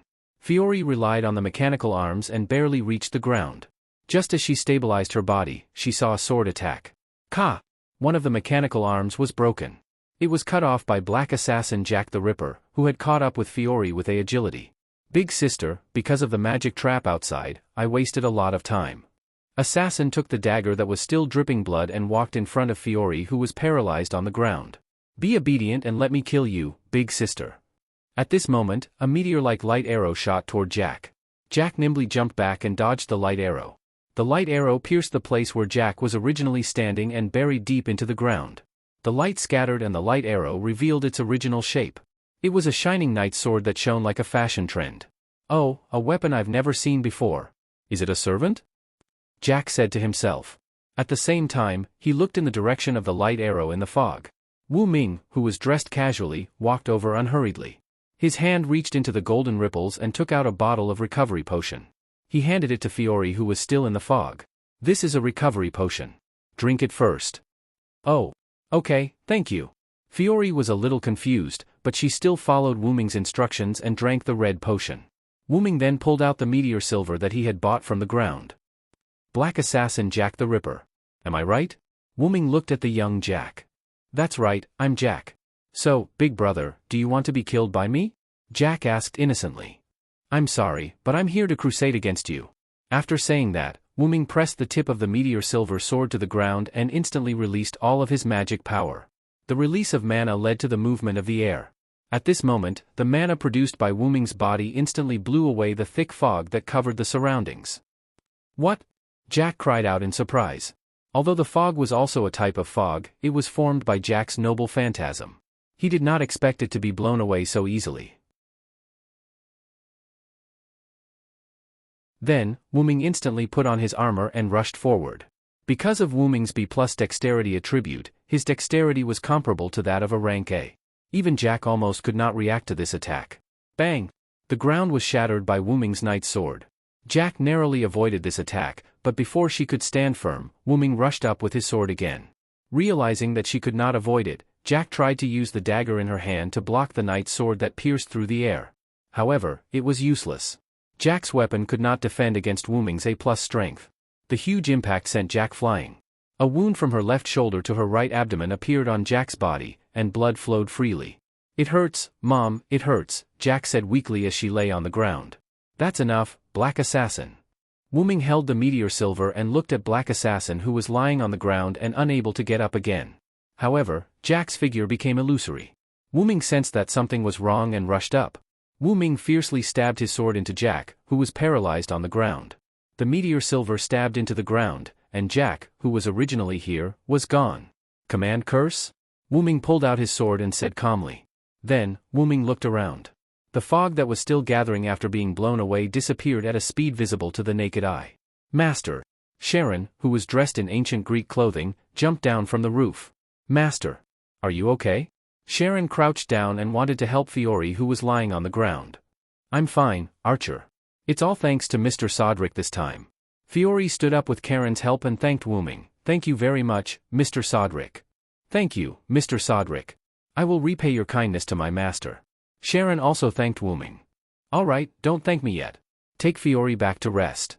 I'll go see how the others are doing in the fortress." Then, Sharon brought Fiore back to the room. Wuming saw Sieg and Astolfo, who hurried downstairs. "Mr. Sodrick, how are you? Are you okay?" Sieg asked worriedly. "The fog has dissipated. Did Assassin retreat?" Astolfo asked. Wuming put the meteor silver into Golden Ripple and said to the two, "Black Assassin Jack the Ripper has been injured by me. When I dealt the fatal blow, his master used a command curse to summon him back."